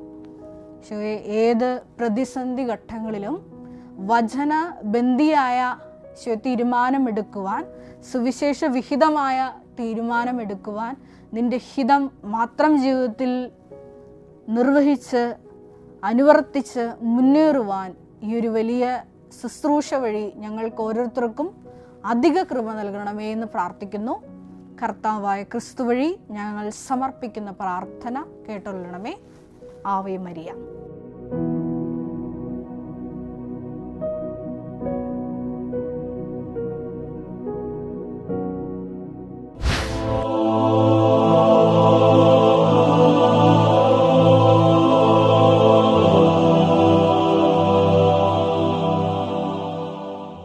ജോസഫ് എന്നാണ്. ഞാൻ പാലായ്ക്കടുത്തുള്ള കൂടല്ലൂർ എന്ന സ്ഥലത്ത് നിന്നാണ് വരുന്നത്. ഞാൻ 2021 നവംബർ 18-ാം തീയതിയാണ് ആദ്യമായി ഉടമ്പടി എടുക്കുന്നത്. ഉടമ്പടി എടുക്കുന്നത് എൻ്റെ കാരണം എന്ന് വെച്ചാൽ എൻ്റെ മക്കൾക്ക് ജോലി 4 വർഷത്തോളമായി ജോലിക്ക് ശ്രമിച്ചിട്ടും അവർക്ക് ജോലി കിട്ടാത്തതിനെ തുടർന്നായിരുന്നു ഞാൻ ഉടമ്പടി എടുത്തത്. ഉടമ്പടി എടുത്തിട്ട് 2ാമത്തെ പുതുക്കലായപ്പോഴത്തേക്കും എൻ്റെ മൂത്ത മകൾക്ക് കുവൈറ്റിൽ ജോലി കിട്ടി. ജോലിക്ക് പോയി. അവിടെ ചെന്നപ്പോൾ ജോലിക്ക് ഇത്തിരി തടസ്സങ്ങളൊക്കെ ഉണ്ടായെങ്കിലും മാതാവിനോട് പരിശുദ്ധ അമ്മയോട് പ്രാർത്ഥിച്ചതിൻ്റെ ഫലമായി മകൾക്ക് അവിടെ നല്ലൊരു സ്കൂളിൽ ജോലി ശരിയായി. അമ്മ അനുഗ്രഹിച്ചു. പിന്നെ അടുത്ത വർഷം 2023 ആയപ്പോഴേക്കും ഇളയ മകൾക്കും അവിടെ ജോലി കിട്ടി. അവളവിടെ ജോലി ചെയ്ത് 4 മാസം ആയപ്പോഴേക്കും അവൾ ജോലി ചെയ്തിരുന്ന കമ്പനി അവിടുത്തെ ഗവൺമെൻറ് ബാൻ ചെയ്തതിൻ്റെ ഫലമായിട്ട് അവളുടെ ജോലി നഷ്ടപ്പെട്ടു. എന്ത് ചെയ്യണമെന്നറിയാതെ വിഷമിച്ച് നിൽക്കുമ്പോൾ ഞാൻ അവളുടെ ജോലിയെക്കുറിച്ച് വീണ്ടും നിയോഗം വെച്ച് അമ്മയോട് പ്രാർത്ഥിച്ചപ്പോൾ അവൾക്ക് അവിടെ മിനിസ്ട്രിയിൽ തന്നെ ജോലി നൽകി പരിശുദ്ധ അമ്മ അനുഗ്രഹിച്ചു. പിന്നീട് ഞങ്ങൾ 9 വർഷമായി വാടക വീട്ടിലായിരുന്നു താമസിച്ചുകൊണ്ടിരുന്നത്. ഞങ്ങൾക്കൊരു വീടുണ്ടായിരുന്നു. ആ വീട്ടിലേക്ക് പോകുവാനായിട്ട് 26 വർഷത്തോളമായി ഒരു നല്ലൊരു വഴി ഉണ്ടായിരുന്നില്ല. അതുകൊണ്ട് അങ്ങോട്ട് പോക്കുകളും വരവുകളും എല്ലാം വളരെ ബുദ്ധിമുട്ടായിരുന്നു. ഒരു അസുഖം വന്നാൽ തന്നെ നമുക്ക് ഒരു ആശുപത്രിയിൽ പോകാനൊക്കെ വളരെ ബുദ്ധിമുട്ടായിരുന്നു. അപ്പോൾ ഞാൻ അമ്മയോട് പ്രാർത്ഥിച്ചു. അമ്മേ, ഞാൻ എല്ലാ പ്രാവശ്യവും ഞാൻ വീടിനായിട്ട് നിയോഗം വെച്ചുകൊണ്ടിരുന്നു. അപ്പം അമ്മയോട് ഞാൻ പറഞ്ഞു, അമ്മ 9 വർഷത്തോളമായി ഞങ്ങൾ വാടകയ്ക്ക് താമസിക്കുന്നു. ഈ വാടക കൊടുത്ത പണം കൊണ്ട് ഇപ്പോൾ ഞങ്ങൾക്കൊരു വീട് വാങ്ങാമായിരുന്നു. നിങ്ങൾക്ക് എല്ലാവർക്കും അറിയാം, നമ്മളൊരു വീട് വാടകയ്ക്കാണെങ്കിലും താമസിച്ച് മാറുമ്പോൾ ആ സാധനങ്ങളെല്ലാം കൊണ്ടുപോകാനായിട്ട് നമ്മൾ ബുദ്ധിമുട്ടുന്നു. എത്രമാത്രം ശ്രമിച്ചാലും പല സാധനങ്ങളും നമുക്ക് അവിടെ തന്നെ മിസ്സാകും. അപ്പോൾ ഞാൻ അമ്മയോട് പ്രാർത്ഥിച്ച്, അമ്മേ നല്ലൊരു ഭവനം തന്ന് അനുഗ്രഹിക്കണമേ എന്ന് പ്രാർത്ഥിച്ചതിൻ്റെ ഫലമായി ഈ മാർച്ച് മാസം 2025 മാർച്ച് മാസത്തിൽ അമ്മ ഞങ്ങൾക്ക് നല്ലൊരു വീട്, വഴി സൗകര്യത്തോടു കൂടിയ നല്ലൊരു 2 നില വീട് നൽകി അനുഗ്രഹിച്ചു. അപ്പോൾ ഞാൻ പറഞ്ഞു, വീട് ഒരുപാട് നോക്കിയിട്ട് ഞങ്ങൾക്ക് വീട് കണ്ടെത്താൻ സാധിച്ചില്ല. വീട് അന്വേഷിച്ച് മടുത്തു. നമ്മൾ പറഞ്ഞ വിലയ്ക്കൊന്നും നമ്മൾക്ക് ഭവനം വാങ്ങുവാൻ സാധിച്ചില്ല. അപ്പോൾ ഞാൻ അമ്മയോട് പറഞ്ഞു, അമ്മേ വീട് കാണുവാൻ പോകുവാനായിട്ട് എനിക്ക് വേറെ ആരുമില്ല, നന്നായി നോക്കി കണ്ടു അന്വേഷിച്ച് വാങ്ങാനായിട്ട് ആരുമില്ല. അതുകൊണ്ട് അമ്മ തന്നെ പോയി ഞങ്ങൾക്ക് വീട് കണ്ടെത്തി തരണമേ എന്ന് അമ്മയോട് പ്രാർത്ഥിച്ചു. അമ്മ പോയി വീട് കണ്ടു. ഞങ്ങൾ ചെന്ന് കണ്ട വീട്ടിലാണ് ഇപ്പോൾ ഞങ്ങൾ താമസിക്കുന്നത്. അത് അമ്മ തന്ന വീടാണെന്ന് തന്നെ ഞങ്ങൾ ഉറപ്പിക്കാൻ കാരണം, ഞങ്ങളവിടെ ചെന്ന ആ വീടിൻ്റെ പെയിൻറ്റിങ് പോലും ഇവിടുത്തെ മെഴുകുതിരിയുടെ പച്ചയും നീലയും കലർന്ന നിറമായിരുന്നു. അപ്പോൾ തന്നെ ഞങ്ങൾ ഉറച്ചു വിശ്വസിച്ചത് അമ്മ തന്നെ കണ്ടെത്തി തന്ന വീടാണെന്ന്. എല്ലാ സൗകര്യങ്ങളോടും കൂടിയ, എനിക്കൊരിക്കലും എൻ്റെ യോഗ്യതയിൽ ഒരിക്കലും കിട്ടുന്ന ഒരു വീടല്ല അതൊന്നും. അമ്മയുടെ യോഗ്യതയാലും ഞങ്ങൾക്ക് തന്ന വീടിനെ ഓർത്ത് അമ്മയ്ക്കും ഈശോയ്ക്കും 1000 നന്ദി പറയുന്നു. അമ്മ ഉടമ്പടി എടുത്ത് പ്രാർത്ഥിക്കുമ്പം ഞങ്ങൾക്ക് മക്കൾക്ക് ജോലി ലഭിച്ചു അങ്ങനെ പറയാനേ അമ്മയ്ക്ക് അറിയുള്ളൂ. പക്ഷേ ആ ജോലി ലഭിക്കാൻ വേണ്ടി നമ്മൾ കടന്നുപോയ അത്ഭുതകരമായ ചില കാര്യങ്ങളുണ്ട്. അപ്പോൾ അതുകൂടെ ഷെയർ ചെയ്യണമെന്ന് എനിക്ക് ആഗ്രഹമുണ്ട്. അമ്മ പ്രാർത്ഥിച്ചു, ജോലിക്ക് വേണ്ടി പ്രാർത്ഥിച്ചു. കുവൈറ്റിലേക്ക് വേണ്ടിയിട്ടാണ് ജോലിക്ക് വേണ്ടി പ്രാർത്ഥിച്ചത്. പക്ഷേ കൊറോണ സമയമായിരുന്നു. കൊറോണ സമയത്ത് ഞങ്ങളുടെ എൻ്റെ ജോലി പോയി 1 വർഷം നമ്മൾ ഒരുപാട് മാനസികമായിട്ടൊരു ഡിപ്രഷൻ, നിരാശ, എൻ്റെ വേദനയൊക്കെ കണ്ടിട്ടാണ് അമ്മ നമുക്ക് ഉടമ്പടി എടുക്കാം, പ്രാർത്ഥിക്കാം എന്ന രീതിയിൽ അമ്മ ഉടമ്പടി എടുക്കുന്നത്. എൻ്റെ സങ്കടം കണ്ടിട്ടാണ്. അപ്പോൾ ആ സമയത്ത് കൊറോണ ടൈമിൽ എല്ലാ വിസയും കുവൈറ്റ് നിർത്തിവെച്ചായിരുന്നു. കാരണം കുവൈറ്റിലേക്ക് ഞാൻ പോകാൻ കാര്യം, നമുക്ക് പരിചയമുള്ള ആൾക്കാർ അവിടെ ഉണ്ട്, ആൻറ്റിയുണ്ട്, അങ്ങനെയാണ് കുവൈറ്റിലേക്ക് പോകാമെന്ന് തീരുമാനിക്കുന്നത്. അപ്പോൾ ഒരു വിസ മാത്രം കുവൈറ്റ് ഓപ്പണാക്കി. അപ്പോൾ ഞാൻ വിചാരിച്ചു എന്തെങ്കിലും ആവട്ടെ, അത് എൻ്റെ എഡ്യൂക്കേഷൻ ക്വാളിഫിക്കേഷന് പറ്റിയ ഫീൽഡൊന്നും അല്ല. എങ്കിലും ഞാൻ വിചാരിച്ചു ഇങ്ങനെ ഇവിടെ വിഷമിച്ച് നിരാശപ്പെട്ടിരിക്കുന്നതിലും നല്ലത് എനിക്ക് അവിടെ ചെല്ലാം. അവിടെ ചെന്ന് കഴിഞ്ഞിട്ട് എൻ്റെ ക്വാളിഫിക്കേഷന് പറ്റിയ ജോലി കണ്ടുപിടിക്കുക എന്ന് വിചാരിച്ചിട്ടുണ്ട് ഞാൻ പോകുന്നത്. സാധാരണ നമ്മൾ എവിടെയെങ്കിലും പോകുമ്പം അമ്മമാർ, നമ്മൾ പുറത്തൊക്കെയാണ് പോകുന്നതെങ്കിൽ അമ്മമാർ നമുക്ക് പെട്ടി കെട്ടി എല്ലാ സാധനങ്ങളും ഒരുക്കി തരുമല്ലോ. എൻ്റെ അമ്മ എനിക്ക് ഒന്നും ഒരുക്കി തന്നില്ല. എൻ്റെ ഒരു തുവാല പോലും അമ്മ എനിക്ക് ഒരുക്കി തന്നില്ല. എല്ലാം ഞാൻ തന്നെയാണ് ചെയ്തത്. പക്ഷേ അമ്മ എനിക്ക് ഒരു കാര്യം തന്നു, മാതാവിൻ്റെ കാശുരൂപവും ഉപ്പും തൈലവും. ഈ 3 കാര്യങ്ങൾ മാത്രമേ അമ്മ എനിക്ക് ഒരുക്കി തന്നുള്ളൂ. എന്നിട്ട് അമ്മ എന്നോട് പറഞ്ഞു, ഇത് കൈവച്ചോ, നിൻ്റെ എല്ലാ തടസ്സവും മാറുമെന്ന് പറഞ്ഞു. ഞാൻ അവിടെ ചെന്ന് കഴിഞ്ഞിട്ടാണ് എനിക്ക് മനസ്സിലാവുന്നത്, ഞാൻ പോയ വിസ വെച്ചിട്ട് എനിക്കൊരു ജോലിയും കിട്ടത്തില്ല. എൻ്റെ എഡ്യൂക്കേഷൻ ക്വാളിഫിക്കേഷൻ വെച്ച് എനിക്കെന്താണോ, ഞാനൊരു ടീച്ചറാണ്, എനിക്കൊരു ടീച്ചിങ് പ്രൊഫഷനിൽ ഈ വിസ വെച്ചിട്ട് ജോലി ചെയ്യാൻ പറ്റില്ല. 3 മാസം ഞാൻ ജോലി ചെയ്യാതെ അവിടെ ഇരുന്നു. എങ്കിലും എനിക്ക് അമ്മ എടുത്ത ഉടമ്പടിയിൽ അമ്മ വീട്ടിലിരുന്ന് മുട്ടിപ്പായി പ്രാർത്ഥിക്കുന്നുണ്ട്. അമ്മയ്ക്കൊന്ന് തീരെ വയ്യാത്ത സമയമാണ്, എങ്കിലും അമ്മ ഇഴഞ്ഞും വലിഞ്ഞും ഒക്കെ ഇരുന്ന് പ്രാർത്ഥിക്കുന്നത്, ഉപവാസം എടുക്കുന്നതൊക്കെ എനിക്കറിയാം. അപ്പോൾ എനിക്കതിൽ ഭയങ്കര വിശ്വാസമായിരുന്നു. അങ്ങനെ ഞാൻ ഒരു സ്കൂളിൽ ഇൻ്റർവ്യൂവിന് പോയപ്പോൾ അമ്മ എന്നോട് പറഞ്ഞു, നീ ധൈര്യമായിട്ട് പൊക്കോ, പക്ഷെ മാതാവിൻ്റെ കാശുരൂപം കയ്യിൽ വെക്കണമെന്ന് പറഞ്ഞു. ഞാൻ ചെന്നു. പക്ഷെ ചെല്ലുന്നിടത്തെല്ലാം ഓക്കെയാണ്, നിൻ്റെ ഇൻ്റർവ്യൂ ഒക്കെ, നിൻ്റെ പെർഫോമൻസ് കൊള്ളാം, നമ്മൾ ജോലി തരാൻ തയ്യാറാണ്, പക്ഷേ നിൻ്റെ വിസയ്ക്ക് നമുക്ക് നിന്നെ ഇവിടെ ഹയർ ചെയ്യാൻ പറ്റില്ല എന്ന് എന്നോട് പറയുന്നത്. അങ്ങനെ 3-4 സ്കൂൾ കഴിഞ്ഞപ്പോഴത്തേക്ക് ഞാനും ആകെ വിഷമിച്ചു. എന്നാലും ഞാൻ അമ്മയുടെ പ്രത്യക്ഷീകരണ പ്രാർത്ഥന എടുത്തിട്ട് ഞാൻ ഒച്ചത്തിൽ എൻ്റെ മുറിയിലിരുന്ന് ഒച്ചത്തിൽ ചൊല്ലുമായിരുന്നു. ഞാൻ മാതാവിനോട് പറയുന്നുണ്ട്, മാതാവേ, ഞാൻ എൻ്റെ അമ്മ ഉപവാസം എടുക്കുന്ന പോലെ അല്ലെ വേറെ കാര്യങ്ങളൊന്നും ചെയ്യാൻ എനിക്ക് പറ്റുന്നില്ല, എങ്കിലും എനിക്ക് എൻ്റെ ചെവിയിൽ ഇത് മുഴങ്ങുന്ന പോലെ ഞാൻ ഉച്ചത്തിൽ പ്രാർത്ഥിക്കുമായിരുന്നു.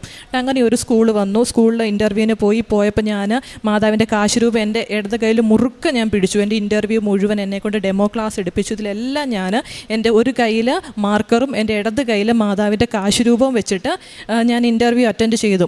ഇത് കഴിഞ്ഞപ്പോൾ പ്രിൻസിപ്പൾ എന്നെ വിളിച്ചിട്ട് പറഞ്ഞു, സോന ഓക്കെയാണ്, നിൻ്റെ പെർഫോമൻസ് ഒക്കെ കൊള്ളാം, ഞാൻ നിനക്ക് ജോലി തരാം, നിൻ്റെ വിസ എനിക്കൊരു പ്രശ്നമല്ല, നിനക്ക് ഞാൻ ജോലി തരാം, പക്ഷേ 1 വർഷം ഞാൻ നോക്കും, 1 വർഷം നോക്കിയിട്ട് നിൻ്റെ ആരെങ്കിലും പേരൻസോ ആരെങ്കിലും എന്തെങ്കിലും ഒരു കംപ്ലയിൻറ്റ് തരുമോ, അല്ലെങ്കിൽ നിനക്ക് സ്കൂളിൻ്റെ ഡിസിപ്ലിൻ മാനേജ് ചെയ്യാൻ പറ്റുമോ, അതിന് സാധിക്കില്ല എങ്കിൽ നിനക്ക് ഞാൻ വിസ തരില്ല, 1 വർഷം കൊണ്ട് നിൻ്റെ എല്ലാം ഇവിടെ നിന്ന് അവസാനിക്കുമെന്ന് പറഞ്ഞു. അപ്പോൾ ഞാൻ അമ്മയോട് പറഞ്ഞു, അമ്മ പ്രിൻസിപ്പൾ ഇങ്ങനെയാണ് പറഞ്ഞതെന്ന് പറഞ്ഞു. അമ്മ പറഞ്ഞു, കൊച്ചു ധൈര്യമായിട്ട് പൊക്കോ, എന്നും പോകുമ്പോൾ ഉപ്പ് എടുത്ത് പ്രാർത്ഥിക്കണം, നിനക്ക് എന്തെങ്കിലും ബുദ്ധിമുട്ട് തോന്നുവാണെങ്കിൽ ഉപ്പും കൊണ്ട് നീ സ്കൂളിൽ പോകണമെന്ന് പറഞ്ഞു. ഞാനിതെല്ലാം ചെയ്യുമായിരുന്നു.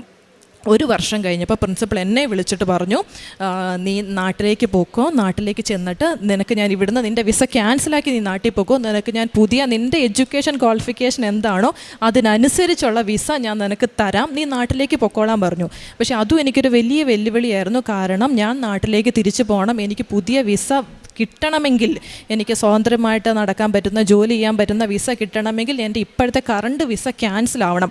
കറണ്ട് വിസ ക്യാൻസൽ ആവണമെങ്കിൽ അതിൽ എനിക്കൊരു സ്പോൺസറുണ്ട്. ആ സ്പോൺസർ ഏതാണെന്ന് പോലും എനിക്കറിയില്ല, ഏതോ ഒരു കുവൈറ്റ് എന്ന് മാത്രമേ എനിക്കറിയാവുള്ളൂ.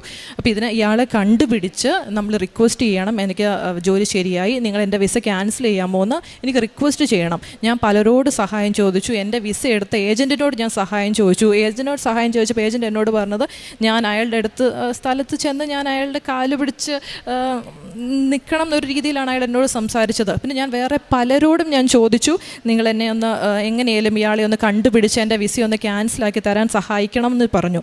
അപ്പോൾ പറഞ്ഞവരൊക്കെ എന്നോട് ഞാൻ അപ്പോൾ മേടിക്കുന്ന സാലറിയേക്കാളും 3-4 ഇരട്ടി പൈസയാണ് എന്നോട് ചോദിക്കുന്നത് ഈ കുവൈറ്റിനെ കണ്ടുപിടിച്ച് എൻ്റെ വിസ ഒന്ന് ക്യാൻസലാക്കി തരാൻ.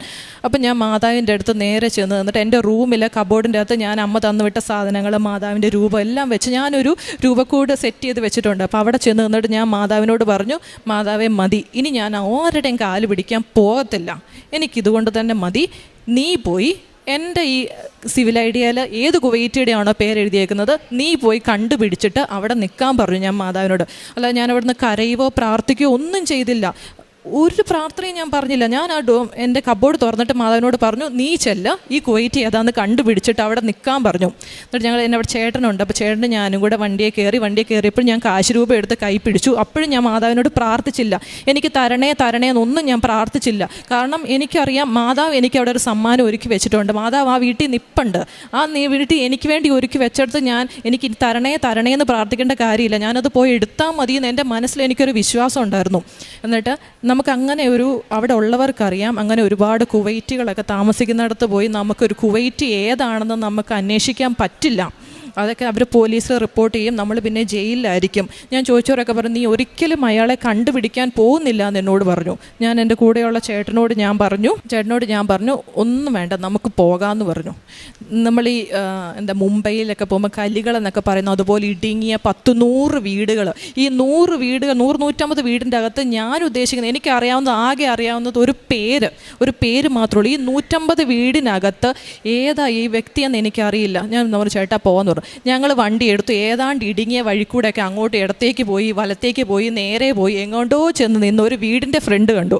അപ്പം ഞാൻ ചേട്ടനോട് പറഞ്ഞു ചേട്ടാ മതി, ഇത്രയും പോയത് മതി, നമുക്ക് ഇറങ്ങി ആ വീട്ടിൽ പോയി അഡ്രസ്സ് ഏതാ ഈ കാർഡ് കൊടുത്തിട്ട് ഈ പേരുള്ള ആരെങ്കിലും അറിയാമോ എന്ന് ചോദിക്കാമെന്ന് പറഞ്ഞു. അപ്പോൾ ആ കുവൈറ്റിയുടെ അടുത്ത് ഇറങ്ങിയിട്ട് ഞാൻ എൻ്റെ കാർഡ് കൊടുത്തിട്ട് പറഞ്ഞു, ഞാൻ പറഞ്ഞു വഴി നിൽക്കുന്ന ഒരു കുവൈറ്റ്, ആ വീടിൻ്റെ ഫ്രണ്ടിൽ ഒരു കുവൈറ്റ് നിൽപ്പുണ്ടായിരുന്നു. അപ്പം ഞാൻ ചേട്ടനോട് പറഞ്ഞു നമുക്ക് അയാളോട് ഇറങ്ങി ചോദിക്കാം. പക്ഷെ അങ്ങനെ ചോദിക്കുന്നതും വലിയ തെറ്റാണ്. അയാൾ ഏതെങ്കിലും പോലീസിനെ റിപ്പോർട്ട് ചെയ്താൽ നമ്മൾ പിന്നെ പോലീസ് സ്റ്റേഷനിലായി ജയിലിലായി. എങ്കിലും ഞാൻ എൻ്റെ ഇടത് കയ്യിലും മാതാവിനെ മുറുക്കെ പിടിച്ചിട്ട് ഞാൻ അയാളോട് എൻ്റെ കാർഡ് കൊടുത്തിട്ട് ചോദിച്ചു ഇയാളെ അറിയുമോ എന്ന് ചോദിച്ചു.